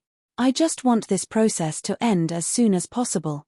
The Juzi sword in Guhan's hand trembled and a beam of sword energy struck Shudar's body with lightning-like speed. "You!" Shudar did not even have the time to utter out the second word before his body broke apart like a broken vase. In the end, it became a pile of minced meat. The dragon-class Yuan-Ku, whom Hongyu and Heavenly Reliance had once needed to work together to quickly kill, was killed by one beam of sword energy. "Hello. I am Aardwolf. You must have found this place through the message I left behind with the sword in the stone, right? I am very grateful to all of you for your assistance. Please accept my gratitude." Aardwolf stood up and thanked Guhan according to his script. Guhan had heard those words countless times since a few months ago. Goodbye. Aardwolf had yet to figure out why the person who came to save him would say goodbye to him. Did he not want to find out the next part of the quest from him? Next, Aardwolf's head was separated from his neck and he became a corpse like Shudar. "I am sorry. I do not want to waste time." Guhan looked at Aardwolf's corpse and said quietly. Guhan did not come to this instant's dungeon to reminisce with Aardwolf. He did not even want to see Artoria again. He had his own reasons for coming here. He did not want to waste time on the details of the instant's dungeon. At that moment, those details were meaningless to the current Guhan. Guhan only needed to be like a bulldozer as he bulldozed through this instant's dungeon. "Ah! Ah!" Countless screams rang out beside Guhan. The dragon-class Yuan-Ku attacking Guhan were easily cut in half by Guhan's sword. He did not waste a second slash. The dragon-class Yuan-Ku that once required the cooperation of 6 experts to kill were now as insignificant as ants on the ground. Other than being used to show off Guhan's strength, they had no other value. System notice: Quest 4, clear the surface of Terminal T1 has been completed. Your party has successfully killed all the Yuan-Ku and ensured that no messages were transmitted to the underground parking lot. Quest progress 20%. Main quest updated. System notice: Quest 5, Underground Labyrinth. The underground parking lot of Terminal T1 has been turned into a labyrinth. Please pass through the labyrinth and arrive at the dimensional altar. Please pay attention to the time. Wasting too much time in the underground labyrinth may cause negative changes. System notice, special notice. Please strictly abide by the rules of the underground labyrinth. Those who violate the rules will be severely punished. There were a total of 4 passageways that led to the dimensional altar in Terminal T1. The one that Guhan and his party had entered was the one where they had to take part in the college entrance exam like the students before the apocalypse. Guhan had advised normal players to enter this passageway because the other passageways were blocked by the powerful Yuan Ku. It was not a passageway that ordinary famed swordsmen could clear. However, that was meaningless to Guhan. Guhan chose the passageway that was closest to him and entered the underground passageway. Human. How dare you disturb the slumber of the great Arthas? A knight riding on a tall horse appeared before Guhan. However, this horse wasn't an ordinary horse. Instead, it was a skeletal horse covered in steel armor forged from cold iron. The rider on this horse wasn't an ordinary human either. Instead, it was an undead whose skin was so pale that one could see the bones underneath. This was a Death Knight, an undead creature created by the powerful Lich King Yuan Ku. It had the freezing ability of Absolute Zero, the blood-sucking ability that surpassed vampires, and the undead summoning ability that was as terrifying as the Death Mage's. In short, this was an extremely powerful Yuan Ku. The information on his personal terminal clearly showed that this Yuan Ku was at the meteor level. Killing such an opponent was undoubtedly an impossible task for a famed sword-level swordsman. This was the path closest to the dimensional altar. As long as he defeated the Death Knight and passed through the room where the Death Knight was, Guhan would be able to reach the dimensional altar directly. It was undoubtedly much simpler than the other 3 paths. However, this was also the most difficult path. In the eyes of 99% of the famed swordsmen, the meteor-level Yuan Ku was an existence that could not be defeated. Even if 6 famed swordsmen joined forces, it would still be impossible to defeat this meteor-level Yuan Ku. Guhan still vaguely remembered that there was such a passage in the dungeon information given to him by Yaoguang. The team led by Wondrous Pen had initially chosen this path to advance to the dimensional altar. Unfortunately, when the 6 top-notch famed swordsmen saw that their opponent was a Death Knight at the Meteor Realm, they could only smile wryly. After a difficult battle with the Death Knight, Arthas, for 30 minutes, the 6 famed swordsmen were directly sent out of the dungeon. Arthas still had 60% of his HP left. This completely put an end to the idea of Wondrous Pen and the others trying to pass through Arthas. In fact, in the following months, some famed swordbearers who pursued unconventional achievements formed a team to attack Arthas. They constantly researched ways to defeat Arthas, and in the end, they succeeded in defeating Arthas. However, this team of famed swordsmen who defeated Arthas were the best among the famed swordsmen. At the same time, their composition was very unique. There were even some very unorthodox sword maidens who appeared specifically to deal with Arthas. These sword maidens were very weak when completing the other quests in the King Arthur's Betrayal Instance dungeon. Therefore, after defeating Arthas, this team of famed sword maidens were unable to clear the instance dungeon. However, this was not a problem for this team. Their original goal was to defeat Arthas.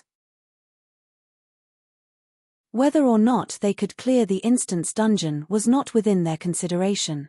At this time, this powerful meteor-level Yuan Ku, who needed 6 famed swordsmen to defeat, was facing a challenge from a mere famed swordsman. A human. It's been a long time since I've smelled such nostalgia. I really miss the days when I was a human, even though those days made me feel so disgusted. Arthas rode on her skeletal warhorse and looked down at Guhan. Withered human. The merciful king has decided to grant you eternal life. Become a skeleton warrior under my command. Meteor-level Yuan Ku? I wonder how his combat power is compared to Jean's. Guhan did not care about what the Death Knight said at all. Instead, he looked at the Death Knight's body with great interest.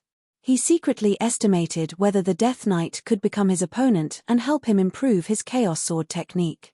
Return. My skeleton warrior. The Death Knight Arthas directly slashed at Guhan's neck. This sword attack was as fast as a bullet in the eyes of ordinary people, but in Guhan's eyes, it was like slow motion. Seems like you're not as good as Queen Jean, Guhan gently blocked with the juicy sword in his hand, skillfully pushing Arthas's giant sword to the other side. At the same time, his body flashed and appeared behind Arthas. At the same time, he slashed through the gap in Arthas's armor, leaving a deep wound on Arthas's body. Weak. Still too weak, Guhan said.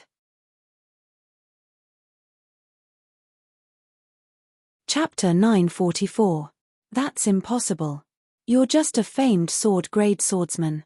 Although he was already dead, Arthur's eyes were still filled with disbelief. This powerful Death Knight had finally turned into a pile of broken bones and was absorbed by the dimensional vortex. It's not enough, it's still not enough. Looks like the fallen sword-grade Yuan Ku can no longer improve my swordsmanship. Guhan had a cold expression on his face.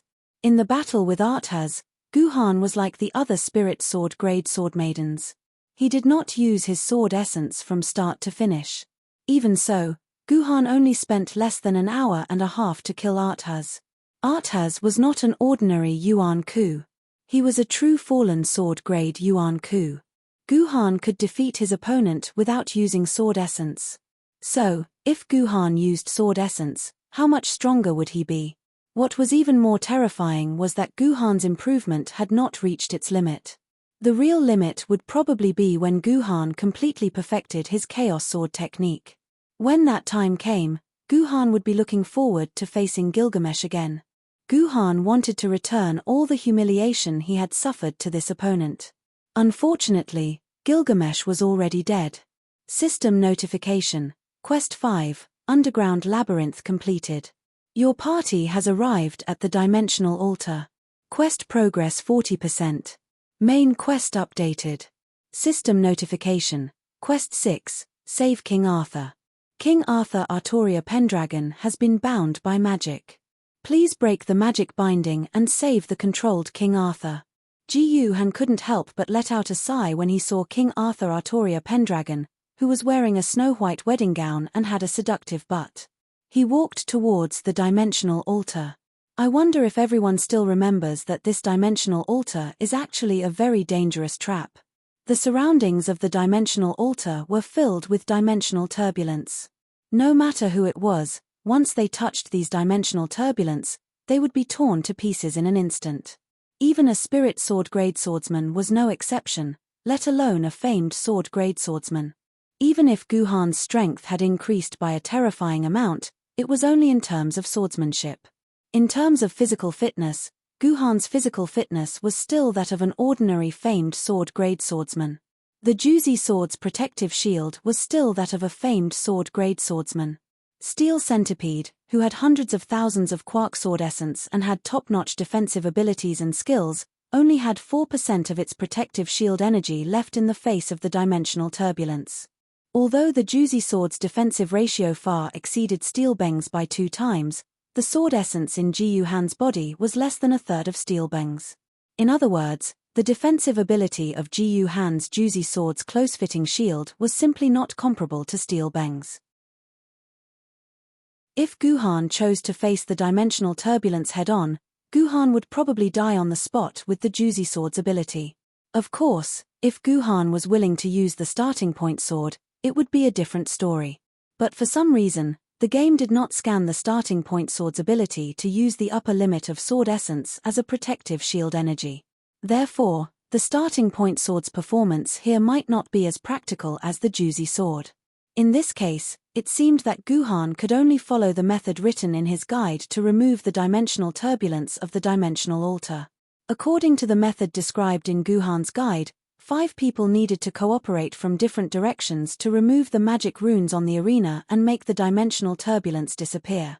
However, Guhan was alone now. It was impossible for him to gather 5 people. Even if he could gather 5 people, Guhan did not want to use such a complicated method. Guhan stepped onto the dimensional altar without hesitation. He did not even look at the magic runes on the altar as he casually stepped on it. 4 spatial turbulence instantly appeared beside Guhan, preparing to slash at Guhan's body. However, Guhan did not panic. He tapped the juicy sword a few times in the air, and the spatial turbulence that had been aimed at Guhan seemed to be disrupted by something. The four turbulence collided at the same time, and the powerful energy collision instantly triggered a riot in the entire dimensional altar. All the dimensional turbulence exploded like a bomb. Boom! A loud sound rang out. The entire dimensional altar was razed to the ground by the explosion of the dimensional turbulence.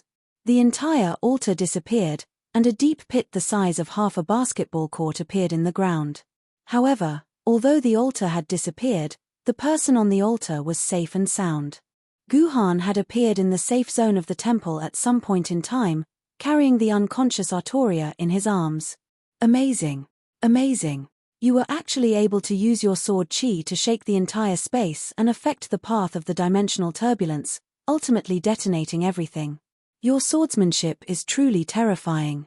It's no wonder that Arthas, who was at the door, died under your sword. Furthermore, you were able to rescue Artoria and bring her to a safe place within a single second of the dimensional turbulence's impact. I'm afraid that your Excellency's movement technique is one of the rarest in the human world. It's really hard to imagine how such a powerful famed swordsman like your Excellency was born. In my life, I'm afraid I've only seen two human swordsmen reach such a terrifying level. One had red lips, white teeth, and a pale face, but was extraordinarily handsome. The one wearing a pointy wizard hat and a black wizard robe stood in front of Guhan in admiration. This was naturally Artoria's teacher, the meteor-level Grand Mage Yuan Ku Merlin, whom Guhan still couldn't figure out which side he was on. Do you want to fight me? Guhan squinted at Grand Mage Merlin. I don't dare, I don't dare. Grand Mage Merlin waved his hands. What a joke. Even Arthas was defeated by him. Wouldn't he be courting death if he went over? Then I'm leaving. Ji Han raised the juicy sword in his hand and used Chaos Splits the Heavens. A rainbow-like sword chi shot into the sky, creating a huge hole in the ceiling of the divine hall. Then, Ji Han directly jumped out of the hole. Boom! Boom! Boom! My dear elf goddess, why is the script so messed up this time? With such a terrifying guy interfering, will there be any unforeseen events? Grand Mage Merlin couldn't help but shiver when he saw the large hole in the ceiling. This underground temple was built using ancient technology. Even universe-level Yuan Ku would have to spend a lot of effort to break through the ceiling. This human was only a famed swordsman, but his sword energy could actually break through the entire ceiling. This kind of strength was no different from the 10 kings of the Martyr's Palace. Will Hitler and the others fail miserably? Grand Mage Merlin muttered to himself. At this moment, he realized that the entire situation seemed to be completely out of his control. I didn't expect Chaos Flying Immortal to have such a terrifying power when combined with sword essence. I'm afraid the power of that sword just now has already surpassed the power of 9 swords of mysterious heaven, sword battling heaven at the same level of sword essence.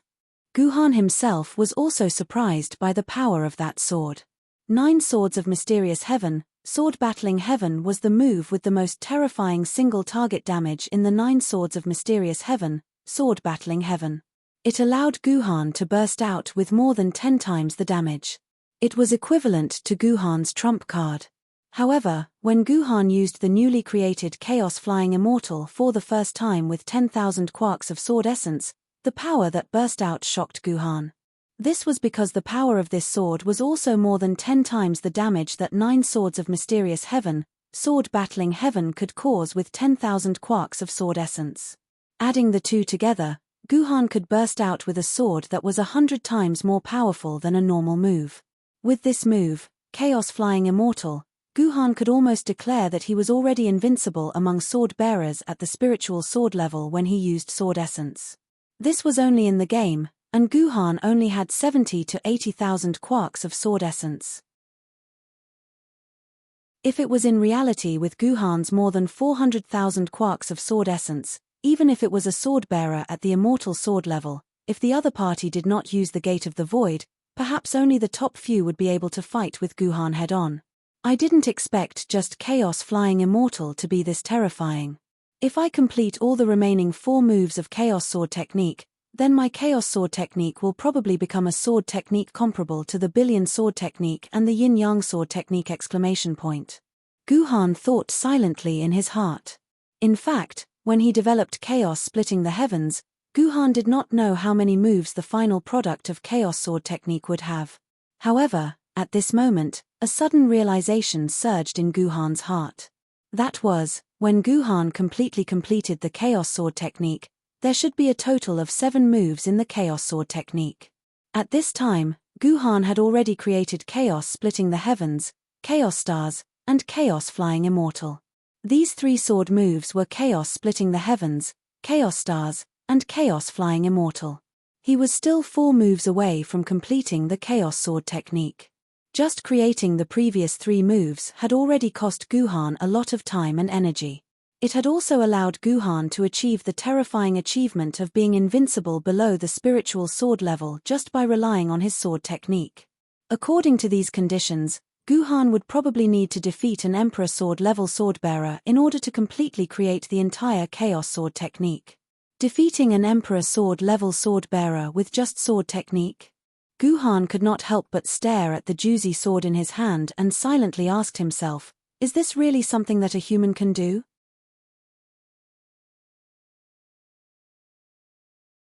Chapter 945. Under the suppression of absolute strength, after nearly half a year, this King Arthur's Betrayal Instance dungeon, which had forced Guhan to rack his brains, discover all the subtle clues, and use all possible means to complete it, had now become a toy in the hands of a baby in Guhan's eyes. He could easily crush the entire Instance dungeon with 1 foot. The only thing that could make Guhan look forward to it was the opponents that would appear next.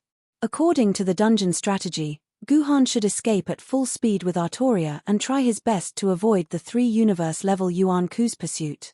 He absolutely couldn't let the universe-level Yuan Ku catch up to him, or else Guhan would die. Well, that was a matter of a few months ago. For the current Guhan, the only thing he was looking forward to was the 3 universe-level Yuan Kus that were about to arrive. Yes, this was the main reason why Guhan returned to the King Arthur's Betrayal Instance dungeon. He didn't want to continue his relationship with Artoria, who was in the Instance dungeon. Guhan's real goal was the 3 universe-level Yuan Kus that were chasing him, and they would become Guhan's best training targets.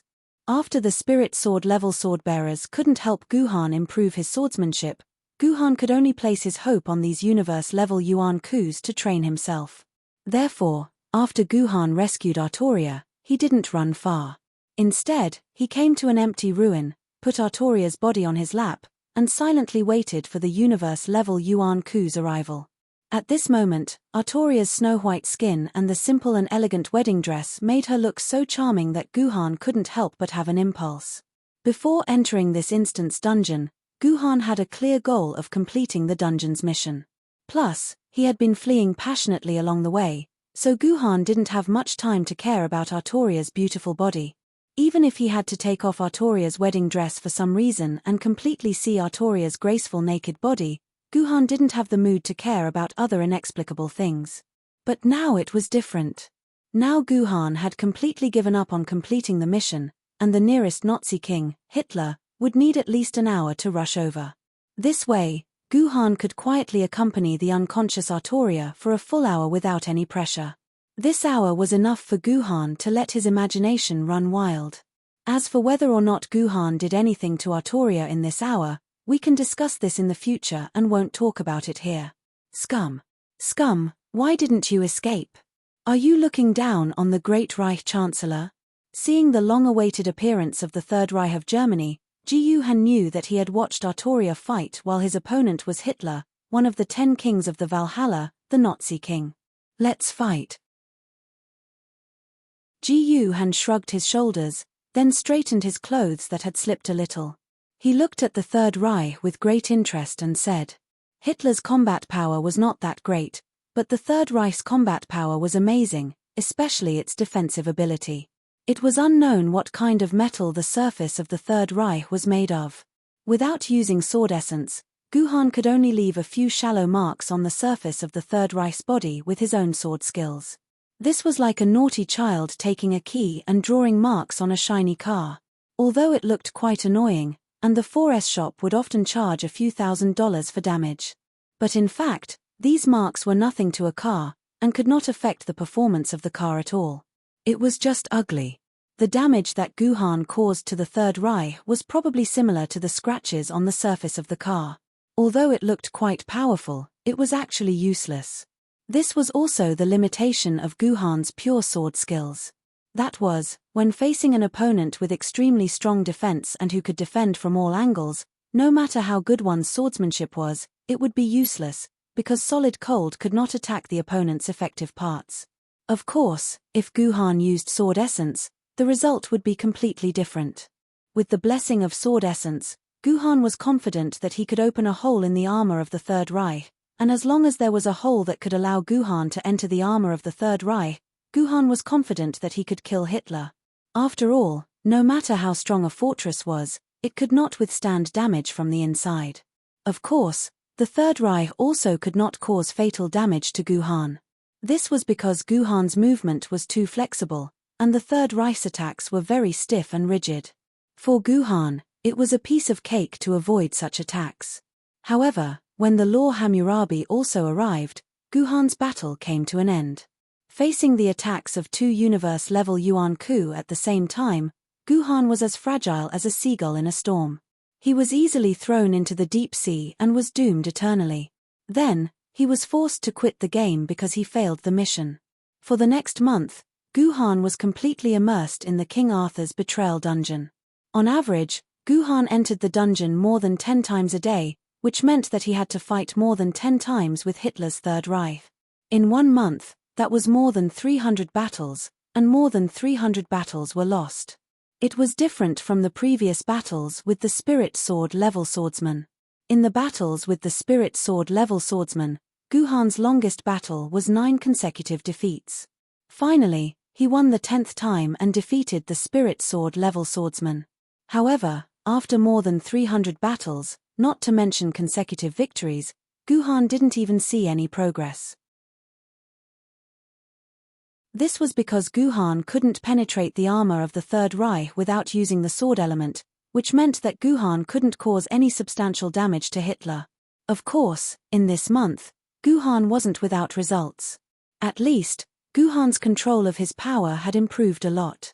Before, the damage that Guhan caused to the Third Reich was like a child holding a key and scratching the paint of a flower car. Now, the damage that Guhan caused to the Third Reich was like an adult holding a pair of sharp scissors. If Guhan's damage to the Third Reich could increase at this rate, then Guhan probably wouldn't be able to penetrate the armor of the Third Reich after 100 years. But even a fool knew that this actually didn't have any meaning, because with the physical fitness of a famous sword-level swordsman, such damage would eventually reach a limit that could no longer be advanced. Even if such a limit didn't exist, Guhan didn't have 100 years to waste in this dungeon. So it stood to reason that after a month of failure, Guhan should give up this stupid thing. Either he should give up and fight with a slightly lower defense Yuan Ku who could break the defense of Guhan, or Guhan should simply change his way of improving his swordsmanship. Anyway, he couldn't fight to the death with the Third Reich like a fool. Don't believe in idioms like how water dripping wears through a stone and an iron pestle grinds a needle. It would take 10,000 years for a drop of water to wear away a stone, and the story of grinding a needle with an iron pestle was a complete joke. This was just a story written by an otaku in the Song dynasty. The credibility of this story was as nonsensical as the novels XX Firmament, XX World and Sword Maiden written by those web novelists at home. But unexpectedly, Guhan kept persevering. Even if the ending was the same every time, Guhan still persisted. But this wasn't because Guhan was stupid, and it wasn't because Guhan believed in idioms like how an iron pestle grinds a needle and water dripping wears through a stone. It was because Guhan had a vague feeling that the next move of his Chaos Sword technique was hidden on the Third Reich. As long as Guhan could find a way to break the turtle shell of the Third Reich, then Guhan would be able to learn the fourth move of the Chaos Sword technique, trial by law. You are guilty and deserve to be cut into pieces. Countless swords appeared around Guhan, but these swords didn't seem to have a physical body and were just illusory existences. But these illusory swords made it impossible for Guhan to dodge, because these swords didn't attack Guhan in a physical sense. They were just floating in the air, and Guhan felt a pain from the depths of his body, as if countless swords were cutting into him.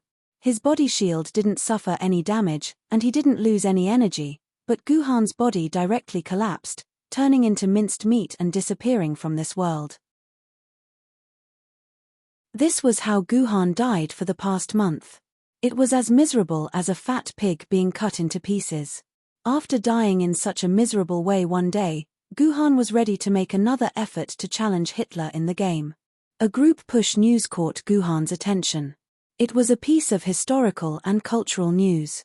It was about a team of swordsmen from Yangjing City who found a book with only a few pages left in the ruins of the ancient city of Chenju. The name of the book was already untraceable, and even the content of the book was difficult to analyze from these few pages. Therefore, the Society of Historical and Cultural Research simply took photos of the remaining pages and sent them to all the members of the Society of Historical and Cultural Research, hoping that they could brainstorm and analyze what the book was talking about. Guhan curiously flipped through these few pages. This page seemed to be about a teacher teaching her students. What impressed Guhan the most was that the female teacher was teaching her students what was internal force and how to practice internal force. What is internal force? When a person moves, every movement produces energy and heat, and this energy and heat contains internal force. When a person's pores are closed, sweat can't flow out, and heat can't evaporate. When a person moves vigorously, the blood and energy in their body will turn into this heat, and the energy and sweat will be released through the pores. This is the principle of training energy into internal force, which is also internal force. Whether one can hold this internal force or not is the standard of whether one has internal force or not. Internal force can also be trained in the whole body. In the eyes of the Jiyu Han, the logic contained in these words was as unreasonable as a fart. However, what made the Jiyu Han feel extremely uncomfortable was that these words continued to linger in the Jiyu Han's mind. This sentence was like a fishbone stuck in Guhan's mind, making it impossible for Guhan to sleep well. It made Guhan think about this sentence for 3 days and 3 nights. Guhan could feel that this sentence seemed to be hiding some great path of swordsmanship, but Guhan still couldn't figure out what this great path was, and how it should be reflected in his swordsmanship. Chapter 946. On a certain day, Guhan launched the 312th battle against the German Third Reich in more than a month. Of course, this time, Guhan still failed. By the time Emarabi appeared, Jiyu Han had already been cut into pieces by 1,000 blades. If someone could carefully use nano-level high-precision equipment to analyze the traces of this battle, then this person might find that this time, the marks caused by Guhan on the metal armor of the German Third Reich were not deeper than the last 311th battle, but correspondingly weaker. It was just that the weakening was so small that it could only be detected on a nano-level scale. In the 323rd battle, the marks caused by this battle were compared to the marks caused by the 311th battle. It could already be seen with the naked eye that the marks caused by this battle had decreased. In the 356th battle, the marks caused by the sharp scissors in the hands of an adult had changed back to the marks caused by the key in the hands of a child. In the 383rd battle, the marks of the battle seemed to have become faint. Unless one held a magnifying glass in their hands, it was impossible to see the marks caused by the battle. In the 499th battle, it was now necessary to use nano-level high-precision equipment again. It was just that previously it was to check the extent of the changes in the marks, but this time it was to check whether there were any marks on the surface of the German Third Reich because the marks caused by Guhan could no longer be seen with the naked eye. However, Guhan seemed to be stuck here. In the next 100 battles, Guhan was unable to improve this result. Guhan felt that there was a thin layer of window paper in front of him. As long as he could pierce through this layer of window paper, Guhan could achieve his goal. But this thin layer of window paper seemed to be like cowhide, and Guhan was unable to pierce through it. Watching the days go by, Guhan's calm temper began to gradually become anxious. Anyone who had failed 600 times in an experiment would have developed this kind of anxiety. Don't tell me that Edison had experimented with more than 10,000 materials to make light bulbs. At that time, Edison was already the rich boss of the General Electric Company. These more than 10,000 experiments were not conducted by Edison alone, but by hundreds of experimenters in more than a dozen laboratories under Edison's command, including the future father of alternating current power transmission, Nikola Tesla. As for Edison himself, at most, he would go around the laboratory once a day, give the hard-working experimenters some cheap encouragement, and then openly claim the experimental results as his own.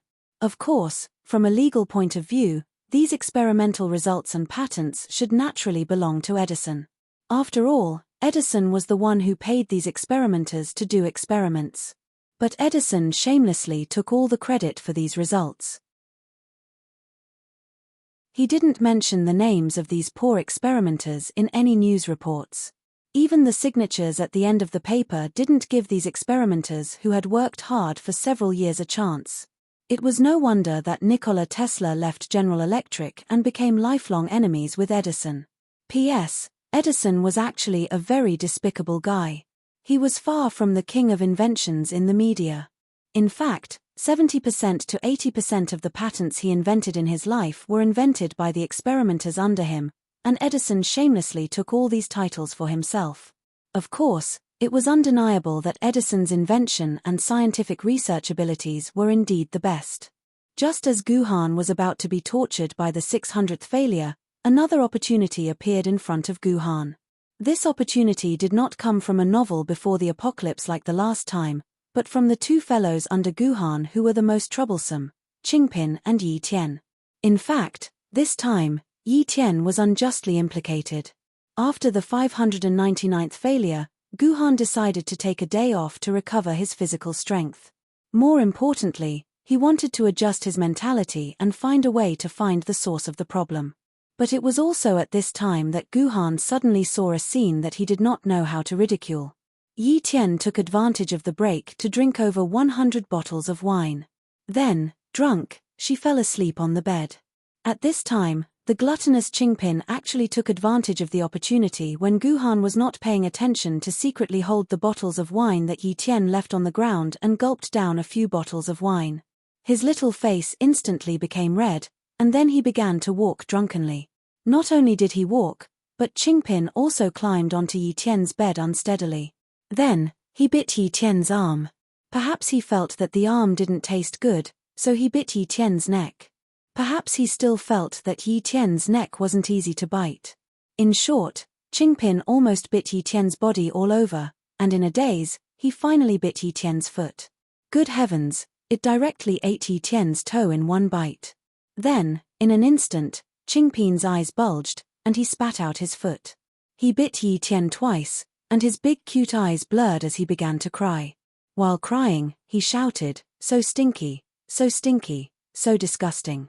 Qingpin did not think that Yi Tian was the most restless among Guhan's sword maidens. As long as he had free time, he would wander around everywhere, running at least 10 kilometers every day.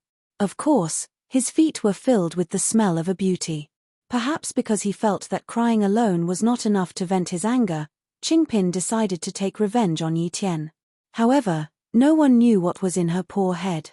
She actually stepped on the Heavenly Reliance's pair of towering, mountain-like European pies, and started jumping up and down. Yes, that's right, Qingpin probably treated Yi Tian's opium pies as two springs. He stepped on them and began to jump crazily. Not to mention, the elasticity of these two springs was really not bad. It actually allowed Qingpin to jump 4 or 5 meters high. Even the standing high jump of the Olympic Games might not be able to achieve such a result.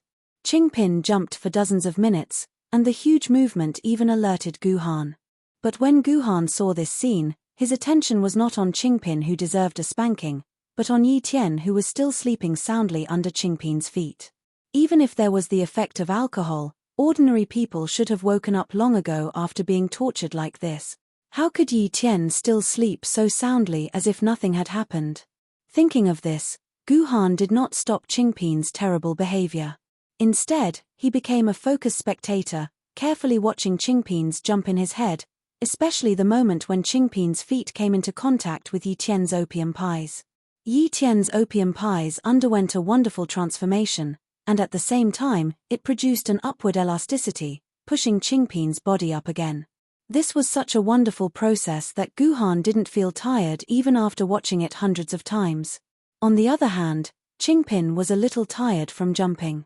He was sweating profusely and was ready to give up on taking revenge on Yi Tian. Wait. Guhan called out to Qingpin, continue jumping, don't stop unless I tell you to. Things were often like this in the world.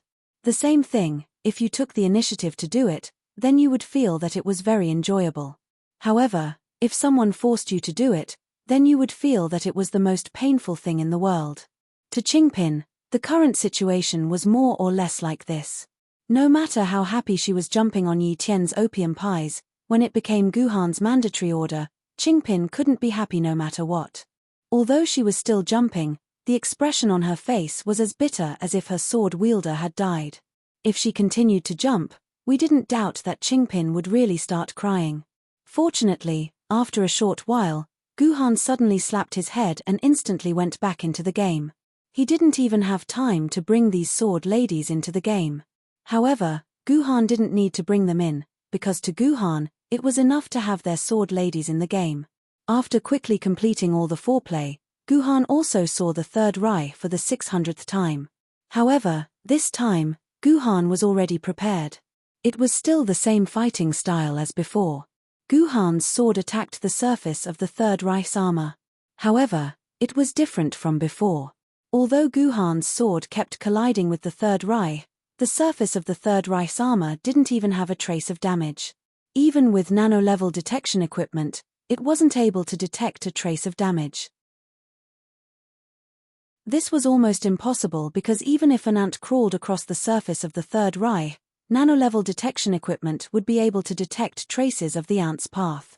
However, when Guhan's sword collided with it, nothing was left. Guhan didn't hide his strength.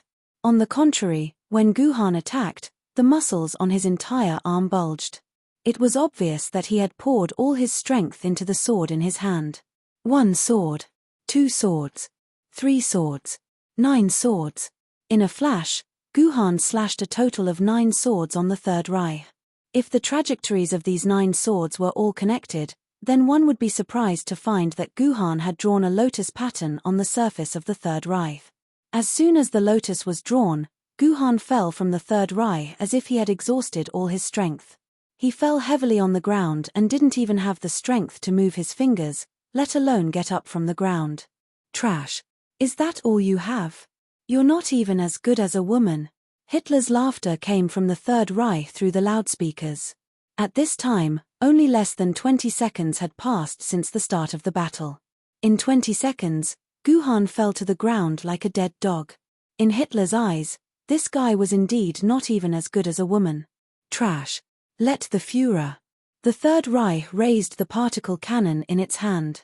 As long as the cannon grazed the edge of Guhan's skin, Guhan's body would disintegrate in an instant and turn into a pile of the purest particles in the world. Fire. Fire. Fire. Hitler kept pressing the firing button in the control room, but there was no response from the third Rai. Trash. This machine crashed again. Hitler thought that the third Rai had suddenly crashed. This was not an abnormal thing. No matter how powerful a computer was, it would still crash when it needed to. But it didn't matter if it crashed, as long as it was restarted. Hitler thought so too. When he pressed the restart button, the entire German Third Reich suddenly let out a loud roar. Then, the interior of the German Third Reich seemed to have lost all support. It collapsed to the ground like an inverted pyramid, completely turning into a pile of waste. This move, I'll call you Chaos Golden Lotus. Guhan, who was lying on the ground, looked at the scene in front of him with satisfaction and gave the fourth move of chaos swordsmanship such a name.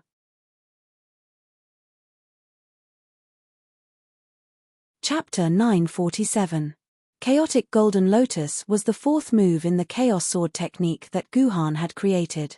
It was also the most insidious move in the Chaos Sword technique. It was a move that Guhan had created by combining the hidden force recorded in the novel From Before the Apocalypse, as well as the soft force that Guhan had comprehended from watching Qingpin jumping around the heavens Europa sect. When this chaotic golden lotus was practiced to the highest level, even if one used all their strength to slash at the opponent's body, not a single hair on the opponent's skin would be harmed. However, in reality, the force that was like a golden lotus would penetrate the opponent's skin and enter the opponent's body. On the surface, it would look fine, but the force had already entered the opponent's body. One could imagine how terrifying it would be once a powerful force entered one's internal organs. Even if one had the defensive ability of the World Emperor alloy, once this sharp force entered one's body, there was no doubt that only death awaited them. This was why the marks that Guhan left on the surface of the German Third Reich were getting shallower and shallower. As the marks got shallower and shallower, more and more sword chi entered the opponent's body. When there were no longer any marks left on the surface of the body, as if it had not been touched at all, it meant that all of the sword chi had entered the opponent's body. At the same time, the damage of the chaotic golden lotus was stacked with the NTH power. For example, if the chaotic golden lotus was used continuously, the first strike could cause 100 points of damage in the opponent's body, then the second strike could cause 200 points of damage, and the third strike could cause 400 points of damage. When Guhan had killed Hitler, he had stacked 9 strikes, which was equivalent to causing 200,000 points of damage in the interior of the German Third Reich. Guhan had deliberately vented this damage on the German Third Reich's power core. This attack had directly caused the power core of the German Third Reich to explode, instantly destroying the internal parts of the German Third Reich. However, this also proved how terrifying the defense of the German Third Reich's armor was. Even if there was an explosion inside the Third Reich, its external armor was still intact. It was like a firecracker. You ignited the gunpowder hidden inside the firecracker, but the circle of red paper wrapped around the firecracker did not move at all. In a sense, it was indeed a squib. However, 9 strikes wasn't the limit of the Chaos Golden Lotus. In theory, the Chaos Golden Lotus could stack countless strikes. In fact, when Guhan could stack up to 20 strikes, the 20th strike would be able to deal 1048,57600 damage, which was more than 100 million damage. Moreover, this was only the damage Guhan dealt when he didn't use Sword Essence. Once Guhan used Sword Essence in tandem with Sword Essence and activated his sword energy, the damage he dealt would be at least tenfold, reaching a frightening 1 billion damage. This was not an injury that any existence could withstand. Even if it was an expert whose ability surpassed an Emperor Sword-level sword wielder, when his body suffered such a strong injury, he would probably die immediately. There would definitely be no accidents. However, whether Guhan could successfully use the 10th strike was also a big question mark, let alone the 20th strike. Just like the terrifying stacking damage of the Chaos Golden Lotus, the Chaos Golden Lotus required a similarly terrifying amount of stamina and energy. For example, after Guhan used the Chaos Golden Lotus 9 strikes, he could only lie on the ground like a dead dog. This was because Guhan had exhausted all of his stamina and energy. For Guhan, if he wanted to break through the limit of the Chaos Golden Lotus 9 strikes and use the 10th strike, he would have to at least wait for Guhan to synchronize with a Spirit Sword-level sword lady. If this video of the battle were to be released, the whole world would probably go crazy over Guhan's results again. A famed sword-level sword wielder could actually defeat the Third German Reich, which was equivalent to a fairy sword-level sword wielder, without using sword element. If Guhan used sword element, wouldn't he be able to go against the natural order and directly defeat an Emperor sword-level sword wielder? Needless to say, the crown of the number 1 sword wielder in history would pass from Kunzu's head to Guhan's head. Guhan would also officially become the number 1 sword wielder. However, Guhan knew in his heart that this was pure bullshit. Even though Guhan had indeed defeated the U-level Yuan Ku Nazi King Hitler, this did not mean that Guhan truly had the ability to defeat the U-level Yuan Ku.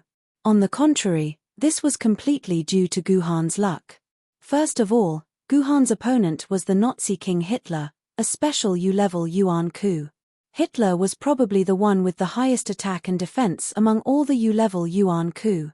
However, the Third German Reich's agility was really terrible. No matter how strong the Third German Reich's attack was, it could not defeat the agile Guhan. At the same time, the Third German Reich's weakness was very obvious. Its power core itself was too weak.